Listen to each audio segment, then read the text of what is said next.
Awesome, and welcome everybody to another episode of Enclosed Cosmology Fellowship.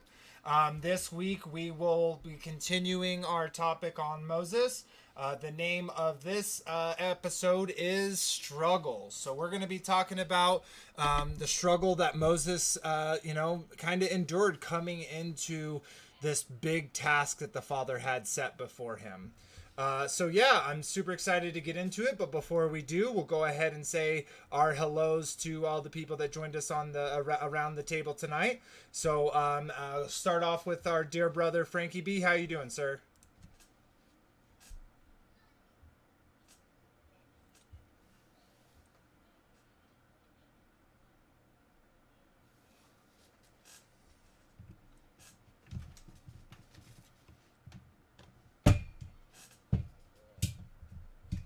Nice. Nice. Well, sweet. Well, nice. And I was gonna say I'm working on your, the music video for. I unfortunately didn't get it done, but for Dig Deep. So look forward to that. I'm pretty confident that I should be able to have it done next week. I do got to reshoot a couple of the pieces of footage. But that shouldn't be that hard of a task, so I'm excited for that. And of course, thank you for y'all's hard work in creating that. But yeah, so welcome again, and we'll jump over to Marcia. How you doing, dear sister?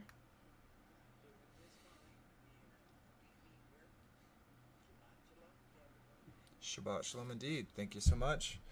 All right, so I do have a few little things before we get in started, just to kind of get people. Get some people some information as regards to Anthony. So I did just put a short out that's going to be going to a GoFundMe campaign. So I'm almost done with that. I was just, the GoFundMe was giving me a little trouble because the video is a short. It wasn't taking the link. I won't bore you with that, but we are going to be starting a GoFundMe for Anthony. We're calling it 5 to Free Anthony. So if we can get 500 people to donate $5, that's the retainer. If we can get 10 people to donate 250 people to donate $10, boom, we got our retainer. So I'm going to be putting that information up a little bit later. It'll also be in the description later as well. But basically what's going on with him is he's still in there, still doesn't have any information.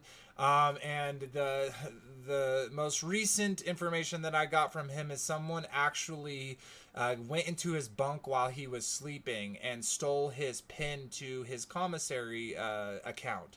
So someone, I actually know the name of the person because I got a text saying this person's trying to set up an account. So I know who it is that did it. But unfortunately, there's not much I can do from where I am to where he is. So he is working with the jail. We'll see how that goes on getting him a new number so that he can get food and make phone calls while he's in there.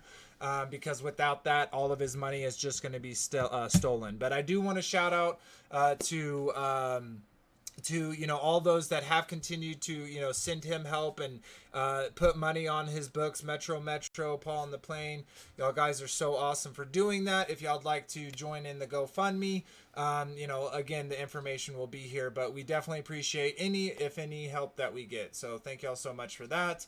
And then just a little bit about me. So there's all these different calendars and stuff. We just started our week feast of unleavened bread. So getting all the feast, getting all the yeast out of our house. That's always a task, and but it's actually pretty humbling, right? Because you gotta seek out the sin in your life and kind of retroflect, and that's kind of a symbology. What you do in your house is what you should be doing in your heart for the same time.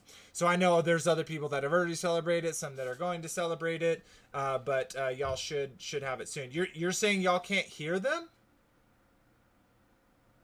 Can anyone else in chat confirm that for me, please? I'm gonna give me 1 second. I'm gonna.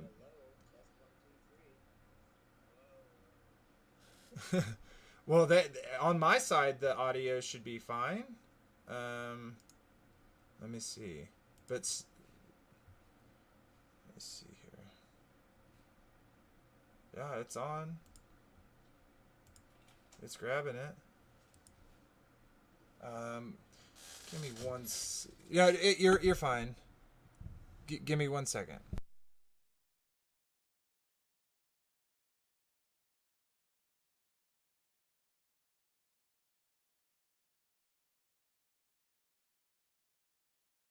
Man, I had the problem last week with the names not showing up, and now it's only given them audio. I do not understand what's going on with my system.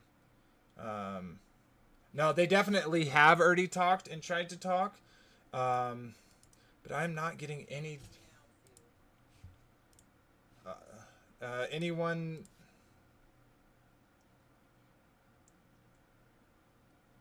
Yeah, I'm not sure exactly what's going on. Frankie, will you mute yourself though for a second? I'm getting some background noise from you. I'm so sorry, guys. Like, I literally didn't change any settings, so I have no idea why all of a sudden I'm losing my audio. So bear with me while didn't hear y'all at the beginning, March. Okay. So yeah, just bear with me, guys, while I look into this and figure out what's going on.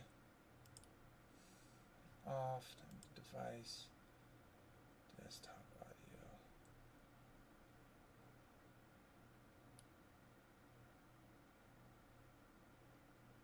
Real tag. All right. Well, will y'all will you say something, Marcia? I want to see if this is going to change my side. Does anybody hear me now? Nope, I don't think they are. Let's try. It's like not taking. It's not taking it from. Let's try this one. You want to give me another try there? I'm so sorry about this, guys. Nope. It see, like on my side, it's not picking up the desktop audio, and I never changed anything, and I don't understand why it's doing this. Somebody said really Oh, low. they can hear him, but it's really low. They may be hearing it through me, through my headset. I'm not sure. I'm so sorry about this, guys. I'm going to see if I can switch it to not any of those. That's the device. I don't get. I literally didn't change anything, guys. I literally didn't change anything, and it's my desktop audio is literally just gone, and I don't know what it was. So, oh, this is so frustrating.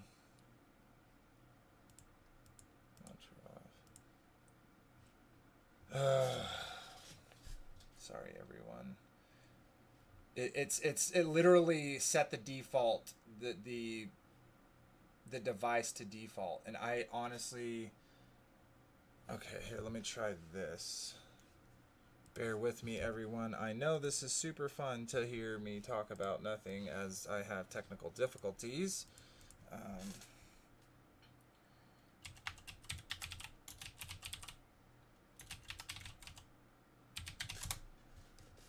Okay.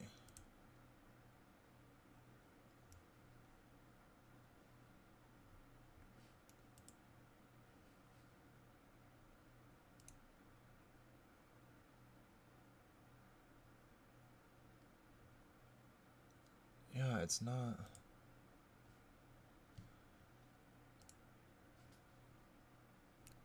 Hello, so guys, today I'm going to show you what you can do to fix your desktop audio on Streamlabs OBS.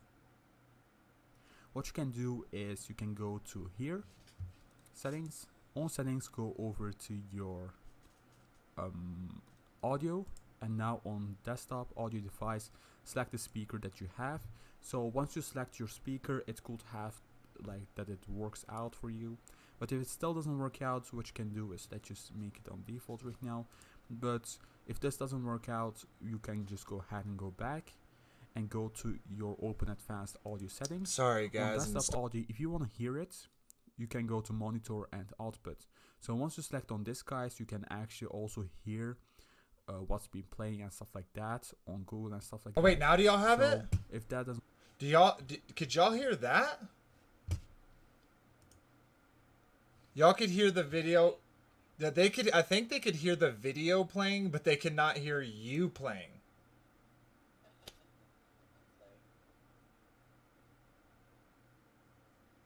Uh, for those out there, I know there's a little bit of delay, but did you hear that video playing in the background?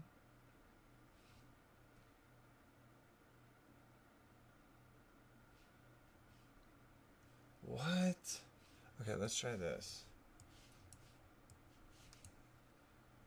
All right, try to talk again real quick, Marcia. Excuse me, they what? Nope. No, literally, they cannot hear y'all, but they can hear the videos that I'm playing. That makes zero sense. That's on my desktop.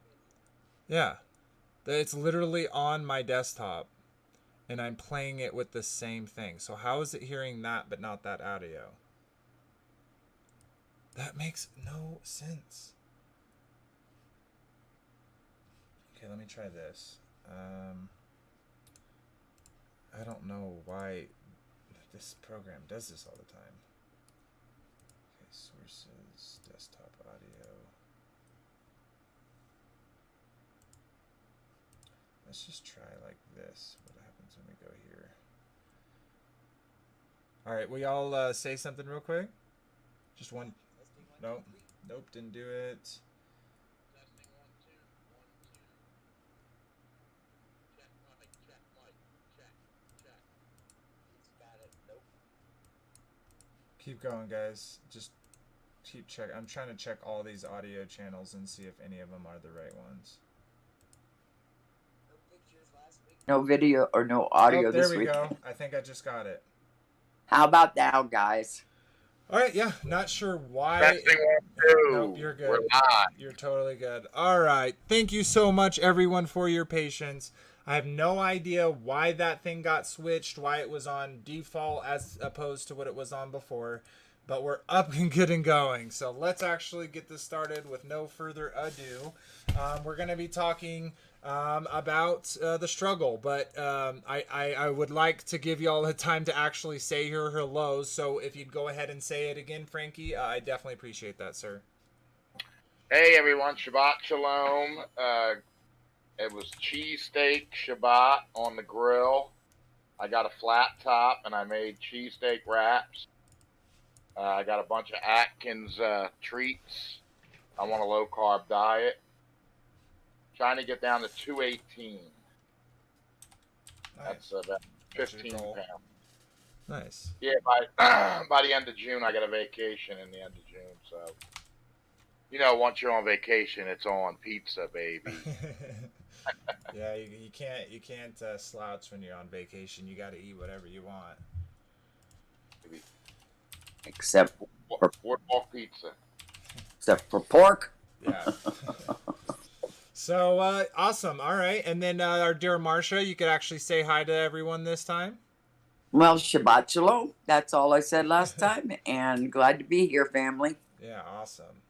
All right, so let's get into it. So last episode we talked about Pharaoh and kind of what it means to be Pharaoh, and kind of we kind of showed what Moses is going to be going up against here. It's not just a man; it's this whole whole tradition, and what it means to be a pharaoh, and then you mix in the the spiritual side of it, where we have all of these unclean spirits and these gods directly interacting in their world, and we'll kind of see that come to a head here as we get on, but yeah, let's go ahead and pull up the scripture. So for those that would like to follow along and you don't have a screen, or you're looking at your Bible, we're going to be looking here at so it's going to give me this screen. Okay, let's switch this up. Give me a second, everyone. Apologize there. Oh, wrong one. You come over here. You come over here. All right, let's try this again. Share screen. Perfect. Awesome. Okay, so this is Exodus 3. And then, Frankie, we got a little background, so if you don't mind... yeah. But anyways, so Exodus 3. Now Moses kept the flock of Jethro, his father-in-law, the priest of Midian, and he led the flock to the backside of the desert. And it came to the mountain, came to the mountain of God, even to Horeb.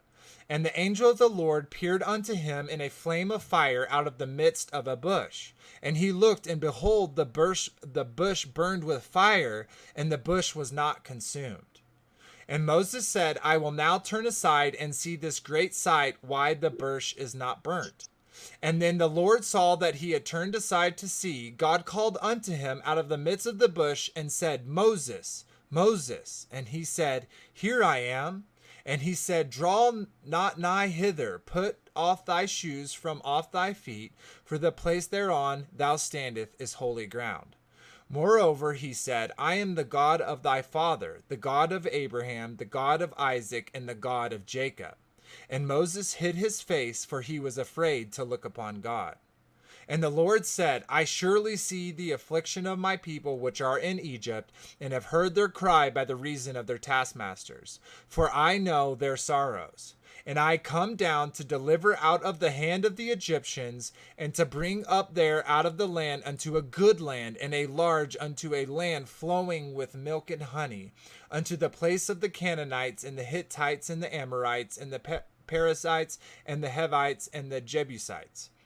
Now therefore, behold, the cry of the children of Israel is come unto me, and I have also seen the oppression wherewith the Egyptians oppress them. Come now, therefore, and I will send thee unto Pharaoh, and thou mayest bring forth my people, the children of Israel, out of Egypt. And Moses said unto God, Who am I that I should go unto Pharaoh, and that I should bring forth the children of Israel out of Egypt? And he said, Certainly, I will be there with thee. And this shall be a token unto thee that I have sent thee. When thou hast brought forth the people of Egypt, ye shall serve God upon this mountain. And Moses said unto God, Behold, when I come unto the children of Israel, and shall say unto them, The God of your fathers hath sent me unto you, and they say to me, What is his name? What shall I say unto them? And God said unto Moses, I am that I am. And he said, Thus shalt thou say unto the children of Israel, I am hath sent me unto you. And God said moreover unto Moses, Thus shalt thou say unto the children of Israel, The Lord God of your fathers, the God of Abraham, the God of Isaac, and the God of Jacob, hath sent me unto you. This is my name forever, and this is my memorial unto all generations. Go and gather the elders of Israel together, and say unto them, The Lord God of your fathers, the God of Abraham, of Isaac, and of Jacob, appeared unto me, saying, I have surely visited you, and seen that which is done to you in Egypt. And I have said, I will bring you up out of the affliction of Egypt unto the land of Canaanites, and the Hittites, and the Amorites, and the Perizzites, and the Hivites, and the Jebusites, unto a land flowing with milk and honey. And they hearken to thy voice, and thou shalt come, thy and the elders of Israel, unto the king of Egypt, and we shall say unto him, The Lord God of the Hebrews hath met us. And now let us go, we beseech thee, 3 days' journey into the wilderness, that we may sacrifice to the Lord our God. And I am sure that the king of Egypt will not let you go, no, not by a mighty hand. And I will stretch out my hand and smite Egypt with all my wonders which I do in the midst thereof, and after that he will let you go. And I will give this people favor in the sight of the Egyptians, and it shall come to pass that when you go, ye shall not go empty. But every woman shall borrow of her neighbor, and of her that sojourneth in her house, jewels of silver and jewels of gold and raiment or clothing, and ye shall put them upon your sons and upon your daughters, and ye shall spoil the Egyptians. So pretty powerful there. Now I'd like to get y'all's thoughts, but I kind of wanted to bring up a couple things here.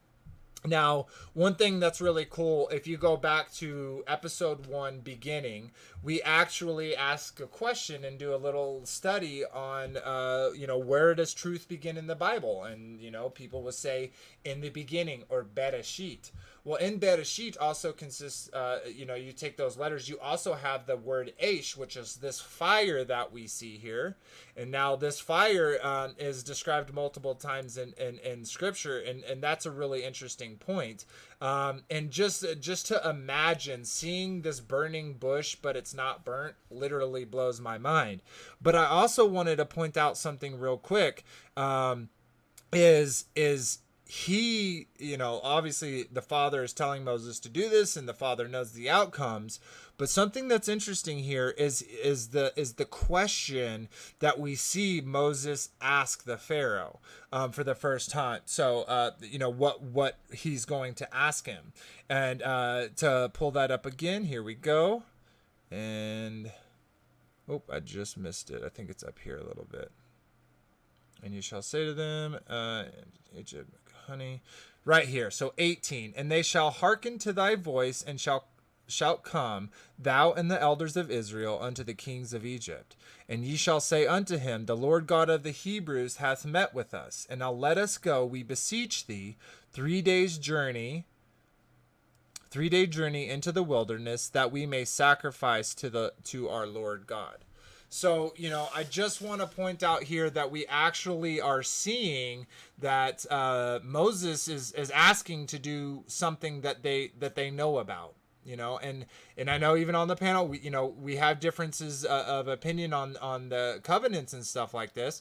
But what I see is Moses trying to do the same thing that his forefathers, the God of Abraham and Isaac and Jacob, had told them, and they're wanting to do this same thing before ever going to Mount Sinai, before ever getting the stone tablets. They are wanting to go sacrifice to their Lord God. So I think that's really, really important to show that this isn't, when we get later down and we actually get, the pieces of the instruction and all that. Obviously it goes into more detail than we have here, but I just want to point out, that they are wanting to sacrifice. They are wanting to, have these meals with the Father before they have all the information. So it seems. But anyways, Marcia, Frankie, any thoughts about this chapter?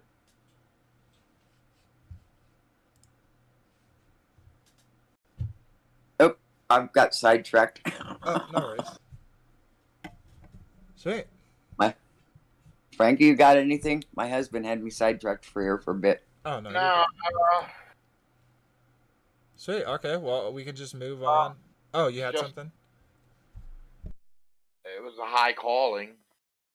God called him out of the burning bush. And I love the I am. Because the I am is the presence of God. Tell them I am sent you. Tell them I am present with you and I am for you. And just the promise that he was going to deliver them out of Egypt was such a beautiful blessing. Oh, yeah. Another thing I kind of want to point out here is the way that this is described here in Exodus. Let me pull this back up for everyone. Here in Exodus, this is the first time now. It says it multiple times, but here in Exodus, let me go back one more. I was looking at the wrong one. But the first time it says it here is when he's talking to him in 6. So 3:6, it says, moreover, he said, I am the God of thy father, the God of Abraham, the God of Isaac, and the God of Jacob. Now, why I think this is so awesome is because this is not in past tense. He's not saying, I was the God of your father. I was the God of Abraham. I was the God of Isaac. I was the God of Jacob. He says, I am the God of these. And I just think that's so beautiful, coming up to, the time that we are, and with, our Messiah's resurrection, how that is where our hope and joy is in that resurrection, because our God is not a God of the dead. He's a God of the living. And that's why he states it the way he does. I am the God of your father, the God of Abraham, the God of Isaac. It's never in past tense. So I also wanted to throw that out to everyone because I just think it's so beautiful when you think about it from that perspective. Thoughts? If you look at it from that perspective, he's always present with us. He's always available. He's always he wants our attention. And I love how he just told Moses who he was. I am the God, like you said, of Abraham. And he loved Abraham. That was reassuring that there was promises that he was still going to keep. Because they never entered into the land of milk and honey. And that was Shalom, Kyle. That was promised to his descendants. Remember when he looked up into the stars? Oh yeah, and I of course there's different views in that, but I think that they're still definitely gonna get that, right? Because like our whole hope is in the fact that our Messiah was resurrected, that he defeated the grave, and won over sin. So not having that presence as you're describing would kind of take away from it. And of course it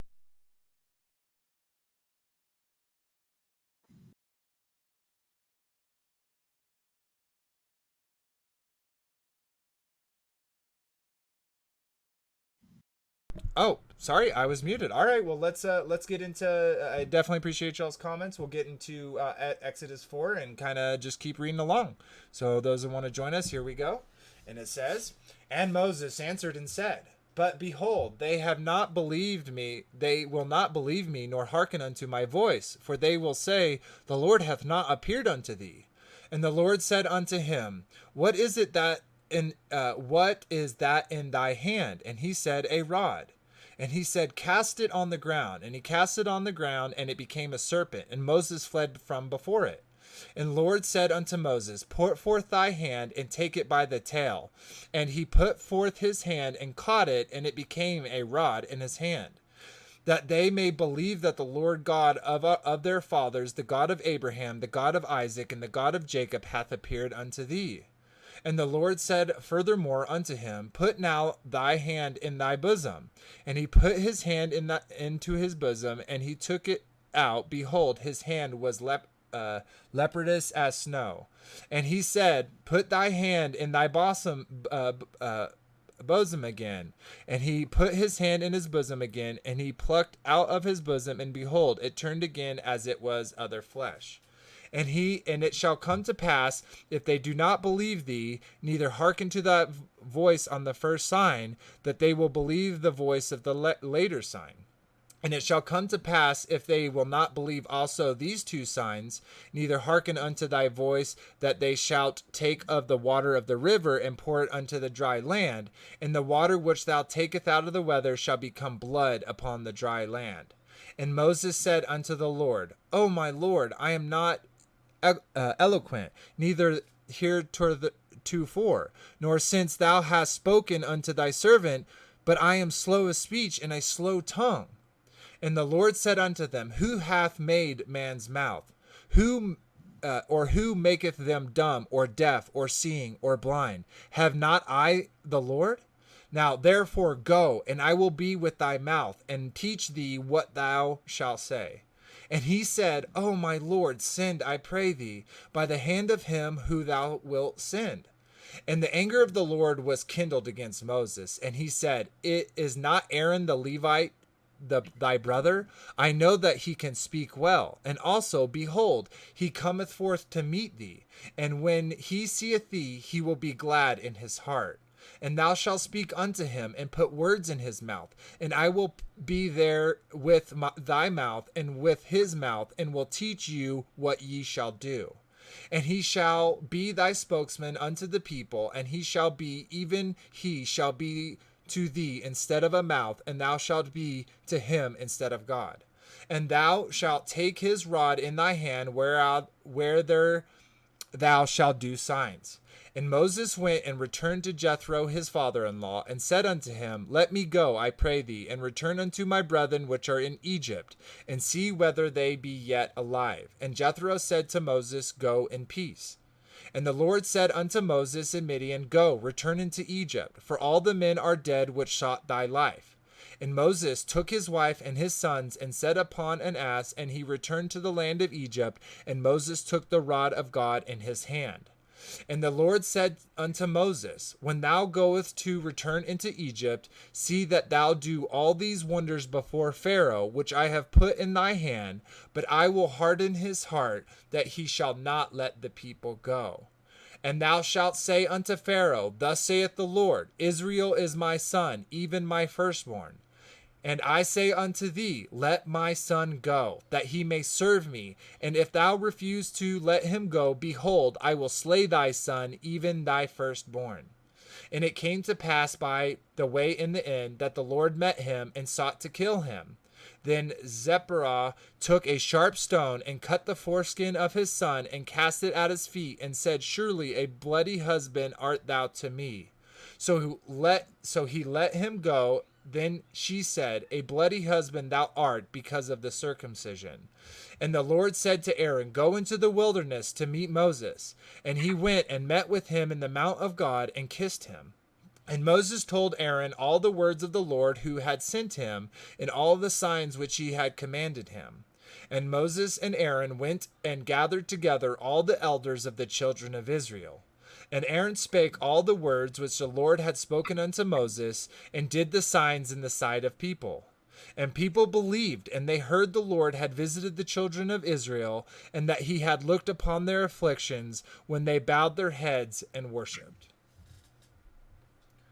All right, well, that was a pretty decent amount of information there. Anyone have thoughts kind of right off the bat? What's up, Kyle? Shabbat Shalom, what's up? Good, how are y'all?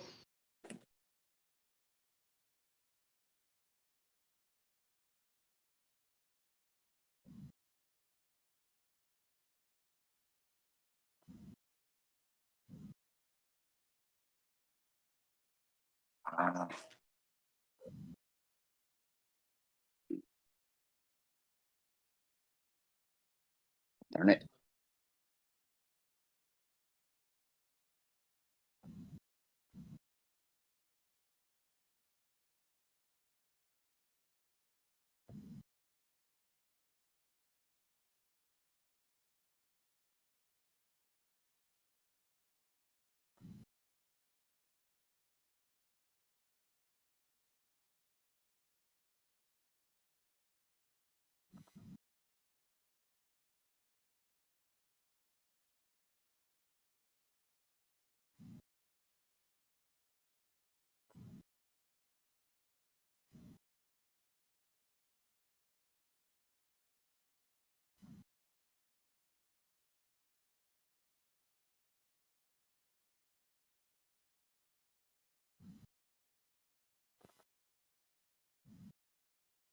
Testing, 1, 2.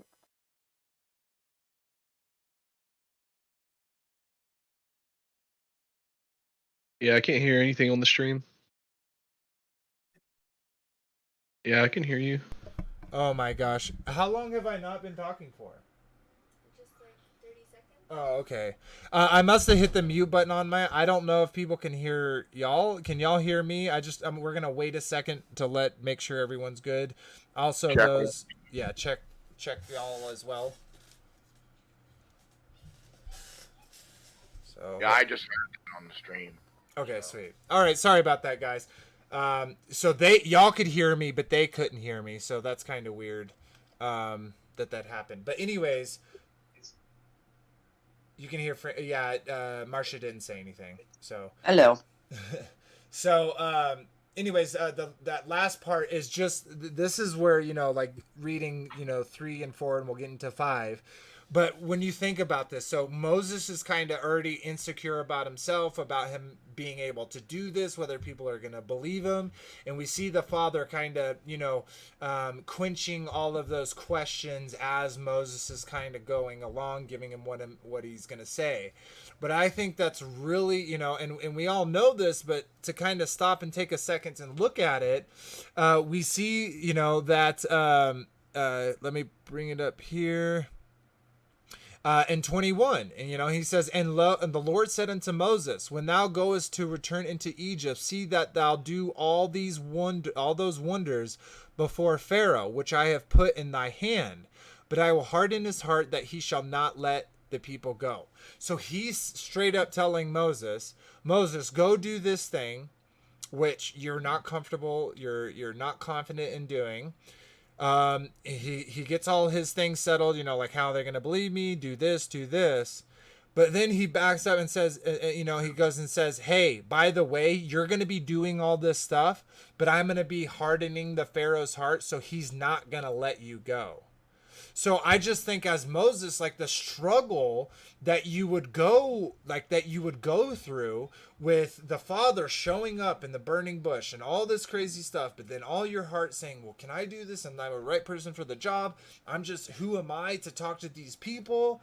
And then he even comforts him there and but I'm not a good talker. And he even comforts him there. So he's basically telling Moses to go do this task that you're not going to succeed right away at. And I think that's an interesting topic because we'll see how that kind of affects Moses later down the road.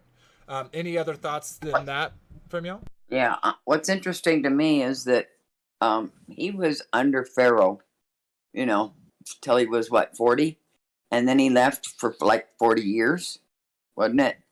He got so unconfident that he couldn't bear to speak. It's like, oh, I can't speak.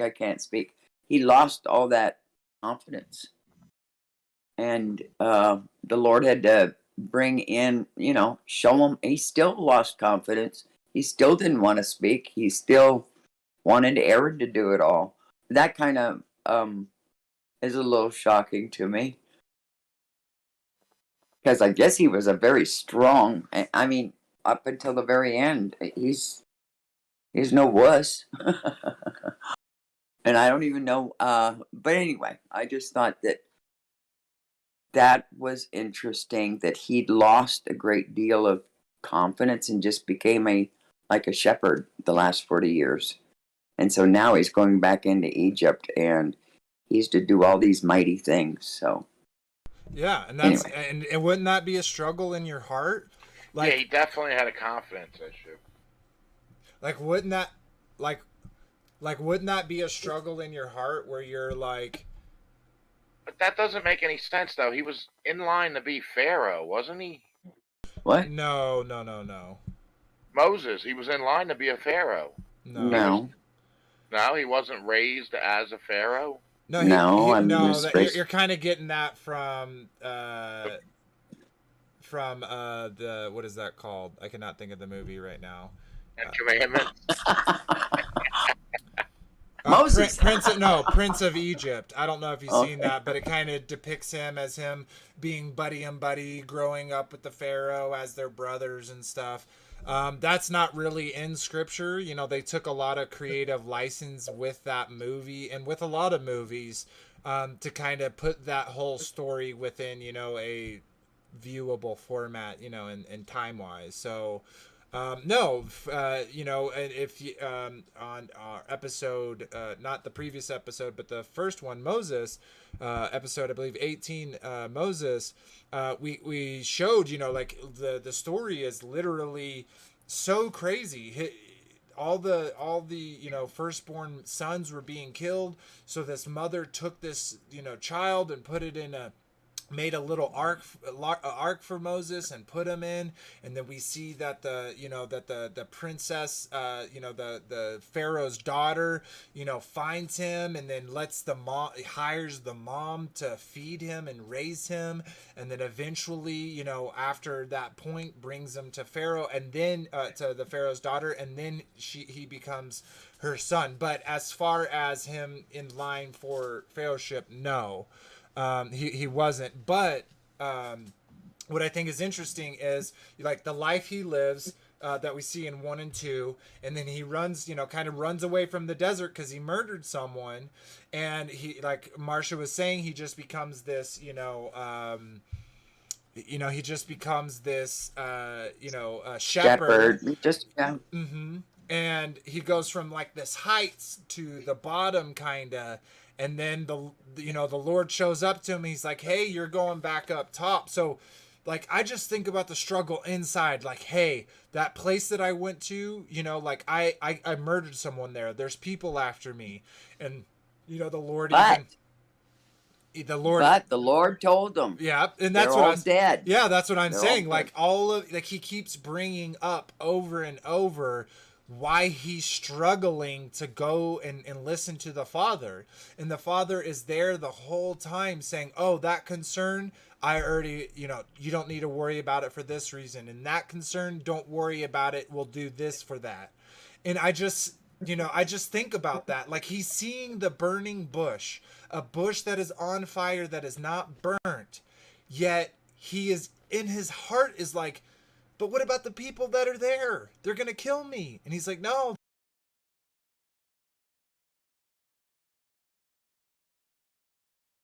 I don't know if any of that was lost, but just in general, like, what do y'all think about that? Like, I bet it's easy to say for us to be like, oh, like, I wouldn't have all those doubts. I would, like, if all of a sudden the Father showed up in a burning bush, boom, I'm in it. 100%. You know what I mean? Oh, wait a minute. Don't we have the burning bush after he's got, after he's done all the other things? That's a little later. No, we just run the burning bush. He was out with Really? his... Yeah. You must have missed it when he got you, but I'll bring it back up and pull it back up onto the screen. Oh, darn.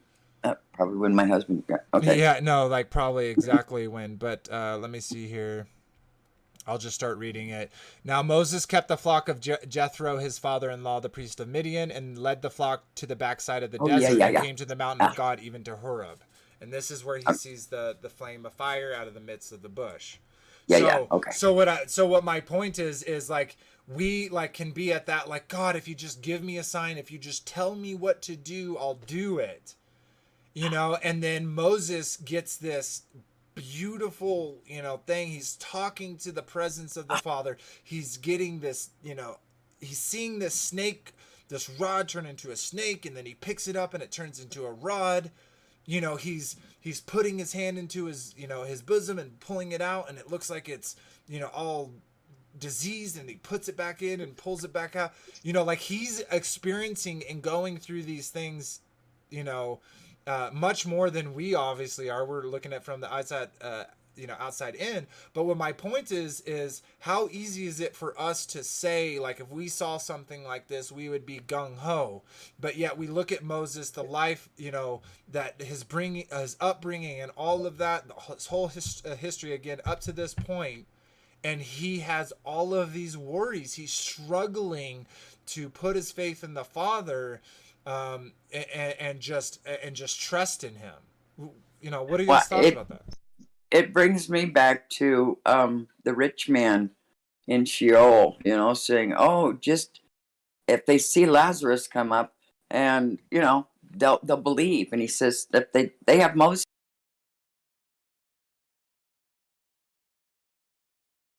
Anyway. No, yes, we are live. I'm getting some issues from YouTube itself, but just go ahead. Yeah, Okay.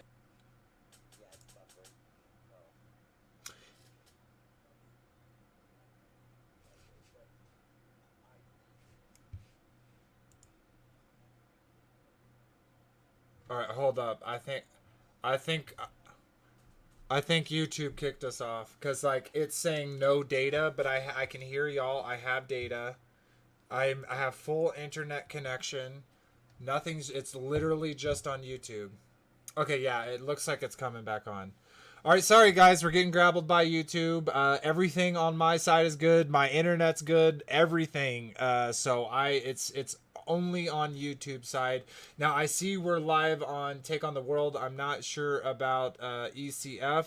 So it's definitely a struggle, babe. You're right. The stream is identical to the name. Yeah.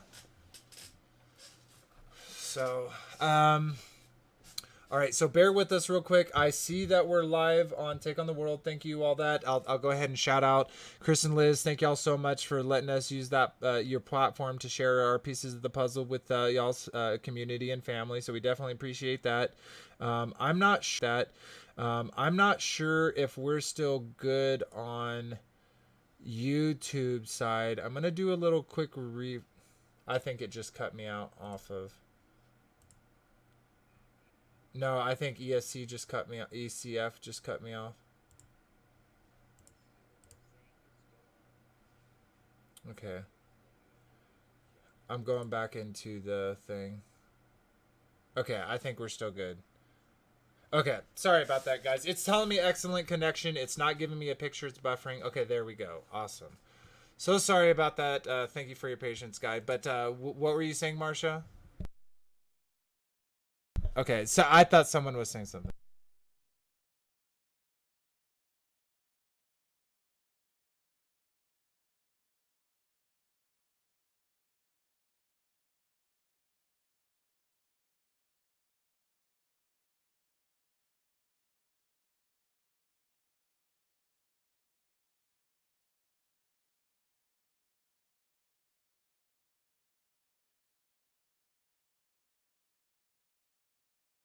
Yeah, well, we're not even there yet, you know. But what I will say is it's kind of interesting because we see his grumbling to the Father when he's seeing these things, and then later we go on to say, well, Aaron saw all these things too, and as soon as he goes up on the mountain, they make a golden calf, you know.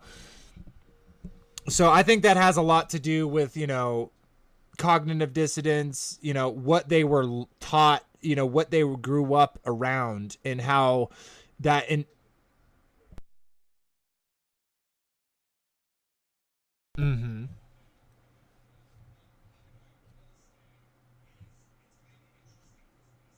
No, no, it was literally Aaron's idea. So, yeah, yeah.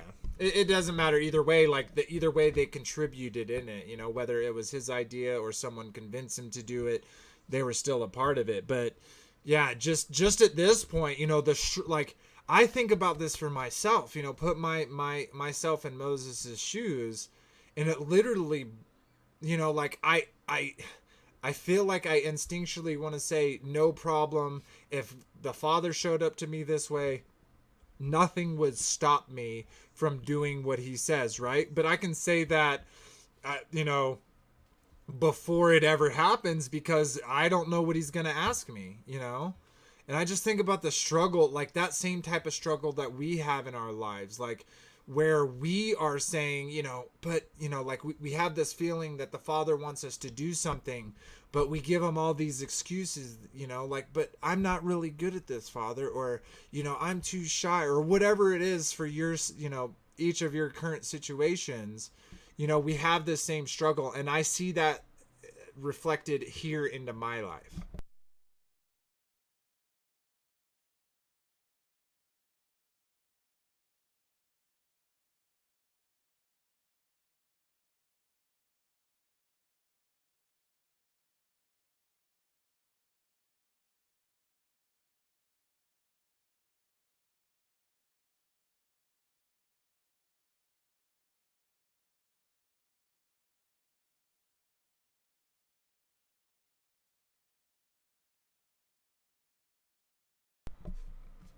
Mm-hmm. Yeah, and the difference of, the one who did, like, yeah, we can totally take him out. We totally got this. Like the. Mm-hmm. Yeah.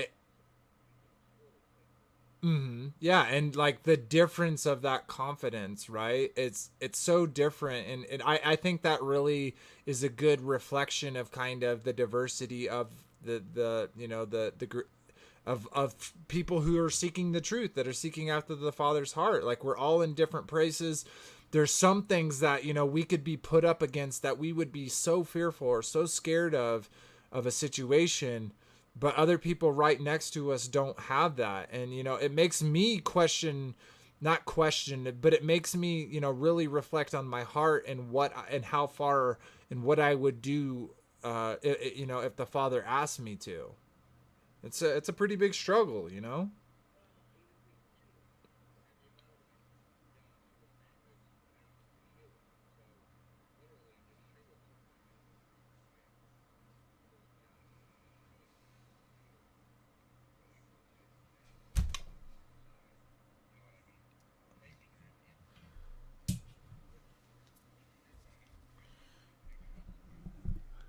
Well, and I even think that's, you know, even a better connection, because, you know, at least as far as my belief, when Messiah comes back, he's going to do that same thing. He's going to be coming down in this procession to bring, you know, all of his kingdom and his flock into that promised land. So we will again have Yeshua bringing us into the promised land, you know, again, from my opinion, when he sets up the 1,000-year reign.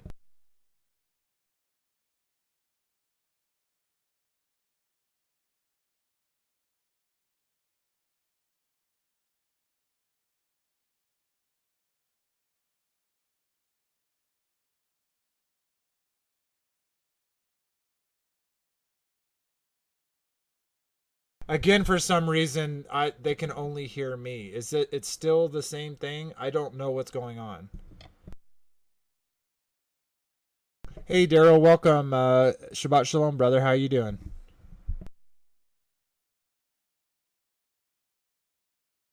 Oh, no worries. I'm glad you're having a good rest on your Sabbath. So.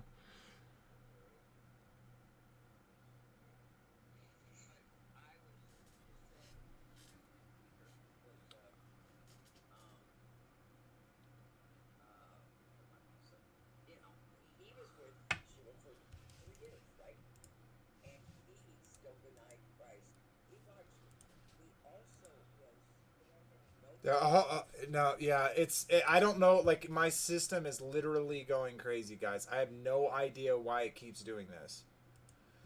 So give me a second. Oh my God. What is YouTube doing? Like, I literally didn't change anything. So why is it doing this? Okay. Let's see here. Voice and video inputs.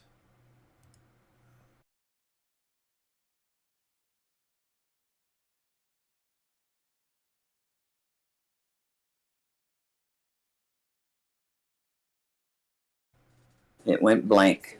Was doing the same thing. It was. Yeah, she said that it's on YouTube's end right now. All right, guys. So I don't know who can hear me, what's going on. It is a YouTube thing. So there's not going to We're be. back. Yeah, we're back, but we're just going to basically keep going through this, guys. And this is obviously not fun for anyone to watch when we keep cutting out. This is a YouTube problem. I'm told that other Can you hear people. me? Yeah, no, they can hear you, brother. It's we keep cutting out, and my settings keep getting switched over. So if y'all want, like, let's see in the chat, do y'all want us to keep going and working through this, or would y'all rather us wait, you know, like push it out and do it, you know, kind of not start over, but start where we left off and the next time. Volume will be low though. I got my YouTube channel on, and the volume is so low. Yeah, it's I'm getting Buffering. yeah, I'm getting buffering over and over. So guys, we're just those that can hear us on YouTube. We'll go ahead and just Hey, are we we go. still on the Take on the World channel? How's that one? So this is the issue. I'm getting a warning on both my YouTube feeds that literally say the current video is interlaced, but interlaced video is not supported. I have never changed anything about any of my videos. This is all on YouTube. All this changing and dropping and stuff. My data, I'm looking at my internet. I have full bar, like everything is totally good. So Okay, it's all good now. Anyway, we'll just they said keep going. okay, yeah, we'll keep going. You couldn't Yeah, we'll keep going. If y'all want to do that, I'm totally cool. I don't want it to make it is unbearable for y'all. So Oh, well, it's also for the review if Yeah. people go back to see it. mhm, Yeah. yeah. So Well, what if it keeps happening, we'll just quit. Marcy helping who? Moses?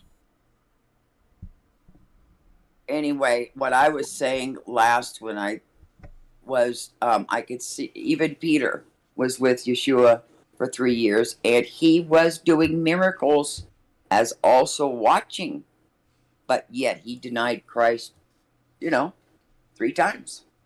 I mean, it happens. When you start thinking of correlations of a fear, it happened to Moses here. It happened to Peter. It happened, it's happened to people. I think on Peter's end, he was in such shock because they just took his Messiah. He still denied They denied him. knowing. I mean, how would you feel in that position? You're sitting outside. They got him in prison. They're beating him, and you're waiting for him to be released. And then somebody calls you out. Okay. I mean, I can understand. And it was an angry mob, and he probably feared for his life. I would have been in fear too. I'm You gotta just look at saying. the whole circumstance. No, yeah, and I I totally guess the whole point is being human, huh? Yeah, no, Oh, yeah. totally. Definitely. The struggle we have Sure. with our personal relationship with the Father. It's not as black and white as to us individually, right? Like to the Father, our actions are black and white, but to us they don't seem that way, right? Because like as you were saying, but Peter was just trying to protect his life. He knew that they would probably want to kill him, imprison him, if he didn't deny it. But what would be the outcome if Peter didn't deny? Yeshua would have been a liar, which he had to, like, it was going to happen. But what my point is the worst thing that could have happened to Peter was that he was killed. But even if he was killed, he was gonna be brought into glory, right? And the Father was, the Father had said that, through the writings. And then Yeshua, his friend, his Lord spent so much time with him. Still you have that fact, right? Like he learned from Yeshua. He saw people's bodies raised from the dead. He saw blind see, the lame walk. He saw all of these miracles, so many miracles that you couldn't write them all in a book, but yet he still leaned to that human side, to that struggle that we all have. And a reason why, we've pointed out the struggles of Adam, right? The struggles and so on and forth. But one of the reasons why I think this one over the other struggles is this is a little bit more relatable to us. Not necessarily Moses' circumstances and growing up, but I'm just saying, like, the scenario with Adam and Eve, like, we could say, well, I wouldn't have ate so we can say things in retrospective, but I don't know. I think Moses' struggle, comparative to the other ones, not necessarily what they went through physically, because there was a lot of people that were beheaded and killed and, tons of different stuff. But Moses' struggle, like, internally with the Father, as well as his struggle with the people and how to get them to hearken to his voice. And then his struggle with, the Pharaoh, and I don't just mean the human being, I'm saying the spiritual side and the, all that goes in with being a Pharaoh. Like, I feel like we are more like that today, right? Like, we don't have a direct connection, but, to a Pharaoh or a king or something like that. But I don't know. That's at least how I view it, if that makes sense. I'll stop ranting now. But we are all called to preach the gospel. we're all called to share our faith, and basically that's what Moses was doing, saying, "Let my people go." You're holding all the Israelite people in bondage unfairly, and God has spoken. He's with me, and I'm giving you a warning. Well, And it's even more than that. It would be like nowadays if the father put it onto your heart to go to the leaders of China and tell them, let yeah, the Chinese people pray to or God. Like, yes, stop killing Muslims and stop torturing people and stop trying to rule this realm. yeah. Your So tyranny. Let yes. people live in peace. Yeah, so That would if be if the father told you to do that, would you go do that? you Well, have to have God with you, I'll tell you that. The Father did show him signs and wonders and said, "Do these things. Put your hand in." I mean, he did give him. He was trying to give him confidence. So I wouldn't go to a Chinese leader without that kind of a confidence, but the Lord was trying to. No, for And sure. And he even said, "Look, if you don't want to talk, let Aaron talk for you. But I'm sending you." You know what I mean? He did strengthen Moses. Oh, for sure. And that's what I was saying. Like, all the internal struggles that Moses had, the father was there with an answer for every single one of his struggles, but he's Right. still struggling. You know what I mean? It's like if all of a sudden, like, you had all these bills to pay, then all of a sudden you just got all the exact money to pay all your bills, and then you still are complaining of, like, how am I going to get through? All of his questions were answered. All of his concerns that's every were. day. That's every day with us. He answers our prayers every day. He gives us grace. He gives us blessings. He provides for us. And a lot of people just still complain. They still don't get it that God loves them. You know what I mean? God's love is pure. It's perfect. It's absolutely good. It's undeniable. But And what about this circumcision thing? Anybody have thoughts on that one? I've heard Sean give a little information. I honestly, that kind of confuses me. It makes me think because, like, she's a Hittite. I'm guessing that she's a Hittite. Not a Hittite. Let me go back and read that word. From Midian or whatever. So she's a Midianite or whatever it's called. Maybe there's connection, with, with kind of like we've seen before, where they say, don't marry the women of the Canaanites, don't marry outside. And we see the kind of affliction that comes on.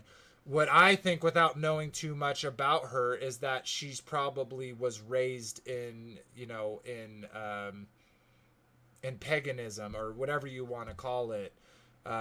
So she was kind of offended that he needed to be circumcised. I'm not sure. Does anyone else have thoughts about that?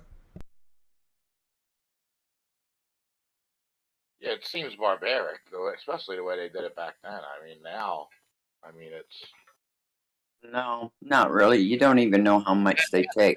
up my favorite Seinfeld episode, though, the Moya. Thoughts about that? That's got to be the funniest episode when he does the brisk. The Moya episode. Did you ever see that one, Vader? I hated Seinfeld as a kid. My dad always watched it, and I thought it was dumb. So sorry. He flinched and he cut Jerry's finger, circumcised Jerry's finger. He said, "You flinched. You're a flincher." So my beautiful wife, Mrs. Vader Bear, showed up. Shabbat Shalom, dear wife. How are you? I do well, thank you. As long as you're asking questions about the circumcision of Moses' son, I just thought I'd hop on right quick. Can I answer it? Yeah, totally. Good. Okay, so Yah told Moses, hey, you're a part of this covenant. You need to go circumcise our son. And Moses was like, yeah, I don't know. He's kind of older. I don't really want to do that. I don't look forward to doing that. And then his wife did it for him. she was like, hey, Yah's commanding you to do this thing and you're not stepping up to do it, so I am going to do it. And then she circumcises their son and throws the skin at his feet, and she says, you bloody husband. Like, she's angry with him because as the head of the household, as the man, he was supposed to make sure that they followed these commandments as a family, and Moses didn't step up to do it. So she's like, bro, you bloody husband, you made me do this thing that you yourself should have done. Yeah, in the scripture, it almost sounds like she was being mean, but she was actually She was saving, not. she was redeeming him. Right. It's part of the redemption process, do the circumcision, keep the Passover, give your, in redeeming your firstborn sons, y'all lays out this whole plan of what you're supposed to do. And their son I think he had passed the age, right? Of 8 days. Yeah. He was Yeah, definitely he was older than older. 8 days. Yeah, he was way older. And so Moses was like, he'll remember it. It'll be painful. I'm just adding commentary here. But basically, all I'm trying to say is Moses didn't do what he was supposed to do. And, blessedly, his wife stepped up and she did it. Yep. That's exactly right. That's beautiful. He did the right thing. Yeah, and that's kind of, I bet that was even more a struggle for him, because, that's kind of like a big thing. Like, if I don't know, I think it's kind of interesting because it almost comes out of nowhere, right? It just says in 25, I'll bring it up on screen. 1 second, everyone. So it just says, even the firstborn, and it came to pass when he's in the inn, the Lord met him and sought to kill him. Then Zipporah took a sharp stone and cut off the foreskin of his skin and cast it at his feet and said, surely a bloody husband art thou to me. So, I totally get what you're saying, wife. He didn't step up and do what she did. She knew what she had to do. She did it, and when she threw it at his feet and said those things, it was basically you made me do this. This isn't my job. You made me do this, and that's kind of, that even kind of makes me think not less of Moses, because I get the struggle, right? I'm not judging him. But I wonder why in his heart he didn't want to do it, other than, it'd be painful or he'll remember or whatever it is. I think those were just grumblings or excuses for not doing it. I wonder why. Well, I think that people put Moses on this pedestal, and Yah used Moses to do amazing and great things. And thank goodness that Moses, time and time again, eventually did the right thing. But he is definitely a relatable character in the Bible because he was a back talker. He didn't always step up right away and do the thing that he was supposed to do. And you see that theme over and over. But Yah takes the weak and the meek, and he uses them for his good and his glory. And he has these imperfect people do these amazing things. But instead of giving Yah the glory, I feel like a lot of times we give characters like Moses and David the glory. And we have to remember, hey, this person failed here and here and here. Glory be to Yah that his will was done through their disobedience. Mm-hmm. Well, even Zipporah, it says, that the Lord met him and sought to kill him. And Zipporah took a sharp stone and did it because she was seeing what's going on. So that's amazing. Yeah, it's very amazing. Was he about to kill him or his son? No, so that's actually two separate things. That's why I said it's kind of added. It's kind of it's seemingly thrown in there random, because it says, like in 22, it says, "And thou shalt say unto Pharaoh, Thus saith the Lord, Israel is my son, even my firstborn. And I say unto thee, Let my son go, that he may serve me. And if thou refuse to let him go, behold, I will slay thy son, even thy firstborn son. And it came to pass by the way in the end, that the Lord met him and sought to kill him." So, Then Zipporah. yep, The and next then one. Zipporah, correct. So I would say that sought to kill him would be Moses, right? Yeah, I think so. Yep. So he's like, go do this thing, and then, And you're not doing it. So Zipporah took a stone and realized, she was seeing, they were seeing more. I think it's not just, they had angels and stuff and things. There's more to it. She didn't, she knew that, that he was asked that, and she was seeing that he was being sought to kill him, and Zipporah took a sharp stone and did it immediately right there, because she I think they saw more. And we know, like, I think we can safely assume that Moses was circumcised, right? Because his mother kept him for 3 months, right? So 8th day he would have been circumcised before she put him in the ark and put him in the Nile. So he was circumcised. And what's interesting to me is we don't really get that much information on Zipporah, but and with this, the 24, and it came to pass by the way in the end that the Lord met him and sought to kill him. Well, what's interesting to me is we don't ever see the father say, hey, before you go do this, make sure you circumcise your son, right? So I wonder, like, how Zipporah knew that that's what she had to do. What do you else thought about that? That's why I said I think there's more going on. I think the angels were around. She even knew that he was being sought to be killed. So I think she was there to witness what the Lord had said to him, or knowing. I think there's more going on there. That angels are around in the Old Testament a whole lot more than we see them around now. Yeah.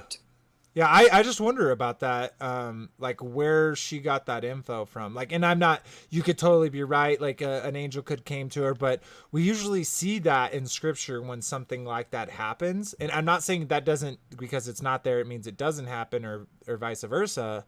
But yeah, it's such an interesting kind of piece within this, because like, at least to me, it feels like, everything except 24, 25, and 26 go along with this story. And again, I'm not saying that this should be taken out of the Bible or anything like that.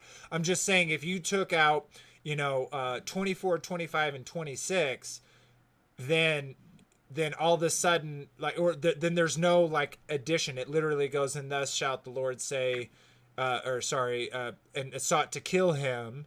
And then it said, "And the Lord said to Aaron, go into the wilderness to meet Moses." So, like, do y'all kind of get what I'm saying? Like, if you took these 3 parts out, and then or these 2, well, going with 26, going with 24, I believe, and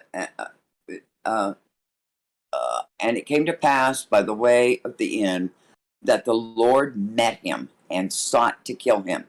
Now that's an angel. Then Zipporah, it's an angel of the Lord. It's not, Yeshua or whatever. It's an Elohim. And the Zipporah took a sharp knife because she knew. And he was being warned or threatened to be killed right then. And she knew why. That's what happened. He was met by an angel. And that's why she did it. That's how I see it. And there's a good point. FEAR said she was a Midianite, which is a descendant of Abraham. I didn't know that. I didn't know Midianites were from Abraham, which I guess makes sense because he said he'll make many nations out of him. And so, yeah, I didn't I didn't actually pull that connection that Midianite meant a descendant of Abraham. So she would know. She would have grown up knowing these customs then. I think she saw the angel too. Well, maybe that's why Moses went to the Midianites, because he knew that they were descendants of Abraham. Of his people, yeah. And so here's another thing. If Zipporah is a Midianite, which means she knows these customs, why did they wait so long to do this? Why wouldn't they have done that to their son at 8 days old? Good question. Why did she, like right here, she's doing, the father's tasks or whatever. But why Yeah, like, why did they wait? why did they wait so long in the first place? That's another interesting thought. Maybe she's the reason they waited, and then she just said, you know what? The angel scared her, And so she did it. Yeah, I guess at this point it's kind of just speculation. We Right. could all kind of guess it, why it happened and why she didn't do it before and did it then. But sweet. All right. Well, we've kind of spent some time there. Should we move over to 5 and get that read? Yep. Sweet. All right. Well, I'll go ahead and start reading again. Exodus 5. That those are want to go along with us. And here we go. So Exodus 5. And afterward, Moses and Aaron went in and told Pharaoh, "Thus saith the Lord God of Israel, let my people go, that they may hold a feast unto me in the wilderness." And Pharaoh said, "Who is the Lord, that I should obey his voice to let Israel go? I know not the Lord, neither will I let Israel go." And they said, "The God of Hebrews hath met with us. Let us go, we pray thee, 3 days' journey into the desert, and sacrifice unto the Lord our God, lest he fall upon us with pestilence or with the sword." And the king of Egypt said unto them, "Wherefore do ye, Moses and Aaron, let the people from their works get you unto your burdens?"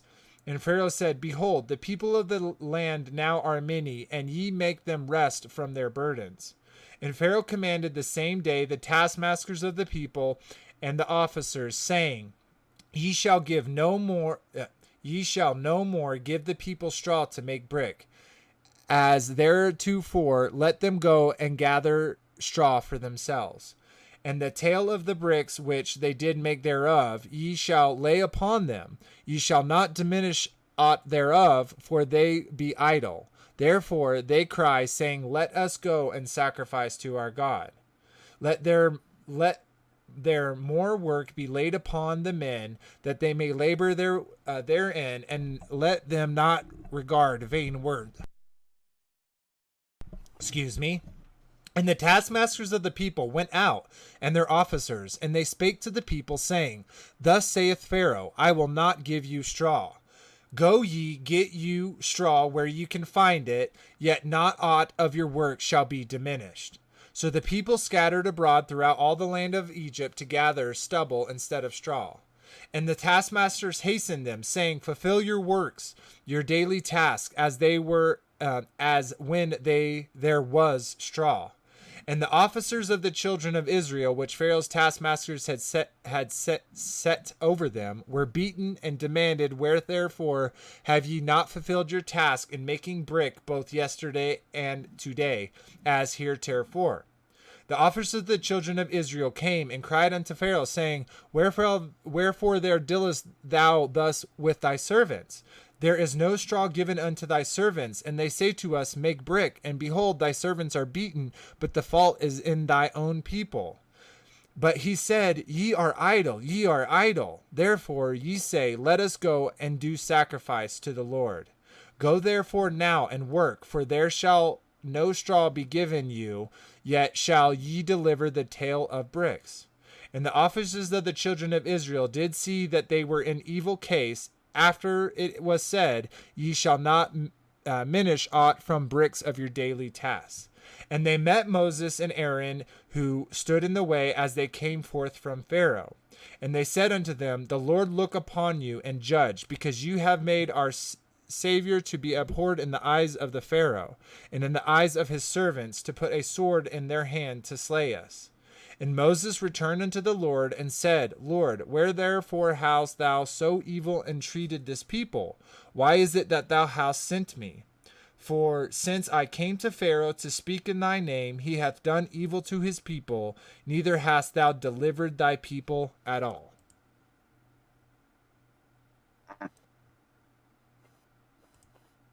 I'd go to God and say the same thing.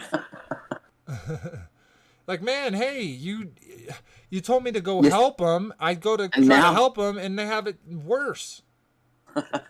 Just imagine that. Like, the type of person that would say, hey, you know that thing you needed for your job? I'm not going to provide that anymore. So you need to go get that, and the amount of bricks that you make per day doesn't change. You need to still give me the consistent amount of bricks, but I am not going to give you straw. You go find it for yourself. That's insanely evil. Yeah, and I can understand why the people looked at them and go, "What are you doing? What are you doing?" And it doesn't show the goodness of our God. Well, they just didn't know yet Yeah, what's so- coming. Yep. This is all the birth pains of their exodus, you know. Yeah. I guess I just wanted to say something real quick to Wendy Moore. She said the commandment of circumcision wasn't given until after the Exodus. Well, Abraham was given that commandment before Isaac was ever even born. So Isaac was circumcised on the 8th day. So I don't know if you saw that or not, but anyways, we can move on. So 6 is pretty short, so I'm going to go ahead and read this so we can at least kind of get through 6 and start on 7 the next time we go. So again, Exodus 6, that want to follow along. Then the Lord said unto Moses, Now shalt thou see what I will do to Pharaoh, for with a strong hand shall he let them go, and with a strong hand shall he drive them out of his land. And God spake unto Moses and said unto him, I am the Lord. And I appeared unto Abraham, unto Isaac, and unto Jacob by the name of God Almighty. But by my name Jehovah was I not known to them. I have also established my covenant with them to give them the land of Canaan, the land of their pilgrimage, wherein they were strangers. And I also heard that the groaning of the children of Israel, who the Egyptians kept in bondage, and I remembered my covenant. Therefore, say unto the children of Israel, I am the Lord, and I will bring you out from under the burdens of the Egyptians, and I will rid you out of their bondage, and I will redeem you with a stretched out arm and with great judgments. And I will take for you to me for a people, and I will be to you a God, and ye shall know that I am the Lord your God, which bringeth you out from under the burdens of the Egyptians. And I will bring you into the land concerning that which I did swear to give to Abraham, to Isaac, and to Jacob, and I will give it to you for a heritage. I am the Lord. And Moses spake unto the children of Israel, but they hearkened not unto the Moses for the anguish of the spirit and for the cruel bondage. And the Lord spake unto Moses, saying, Go in, speak unto Pharaoh king of Egypt, that he let the children of Israel go out of his land. And Moses spake before the Lord, saying, Behold, the children of Israel have not hearkened unto me. How then shall Pharaoh hear me, who am I of uncircumcised lips? And the Lord spake unto Moses and to Aaron, and gave them a charge unto the children of Israel, and unto the Pharaoh king of Egypt, to bring the children out of the land of Egypt. These be the heads of their father's house, the sons of Reuben, the firstborn of Israel, Hanok and Palu and Herzon and Comri. These be the families of Reuben. And the sons of Simon, Jamel, Jamin, Ohad, Jachin, Zorhar, and Saul, the son of the Canaanish woman. These are the families of Simon. And these are the names of the sons of Levi according to their generations: Gershon, Kohath, Merariah, And the years of the life of the Levi were 137 years. The sons of Geshron, Libin, Shimi, according to their families, and the sons of Kohath, Amram, Izhar, Hebron, and Uzil. And the years of the life of the Kohath were 133 years. And the sons of Merari, Mahali, Mushi, these are the families of Levi according to their generations. And Amram took him Jochebed, his father's sister's to wife, and she bare him Aaron and Moses. And the years of the life of Aram were 137 years. And the sons of Izhar, Kohar, and Mebneg, and Zikri. And the sons of Uzel, Mishal, Ezaphan, and Zithri. And Aaron took him Elishba, daughter of Aminabad, sister of Ashan, to wife, and she bare him Nabad and Habhu, Elazar, and Ethamar. And the sons of Kohar, Azar, and Elkahan, and Abba, Saph. These are the families of the Korites. And the and Ezra's Aaron's son took him one of the daughters of the Petu to wife, and she bare him Bahas. These are the heads of the fathers of the Levites according to their families. These are that Aaron and Moses to whom the Lord said, bring out the children of Israel from the land of Egypt according to their armies. These are they which spake to Pharaoh king of Egypt to bring out the children of Israel from Egypt. These are Moses and Aaron. And it came to pass on the day when the Lord spoke unto Moses in the land of Egypt, that the Lord spake unto Moses, saying, I am the Lord. Speak thou unto Pharaoh king of Egypt all that I am say unto thee. And Moses said before the Lord, behold, I am of uncircumcised lips, and how shall the Pharaoh hearken unto me? So it's quite a bit. Appreciate y'all, though, following along there.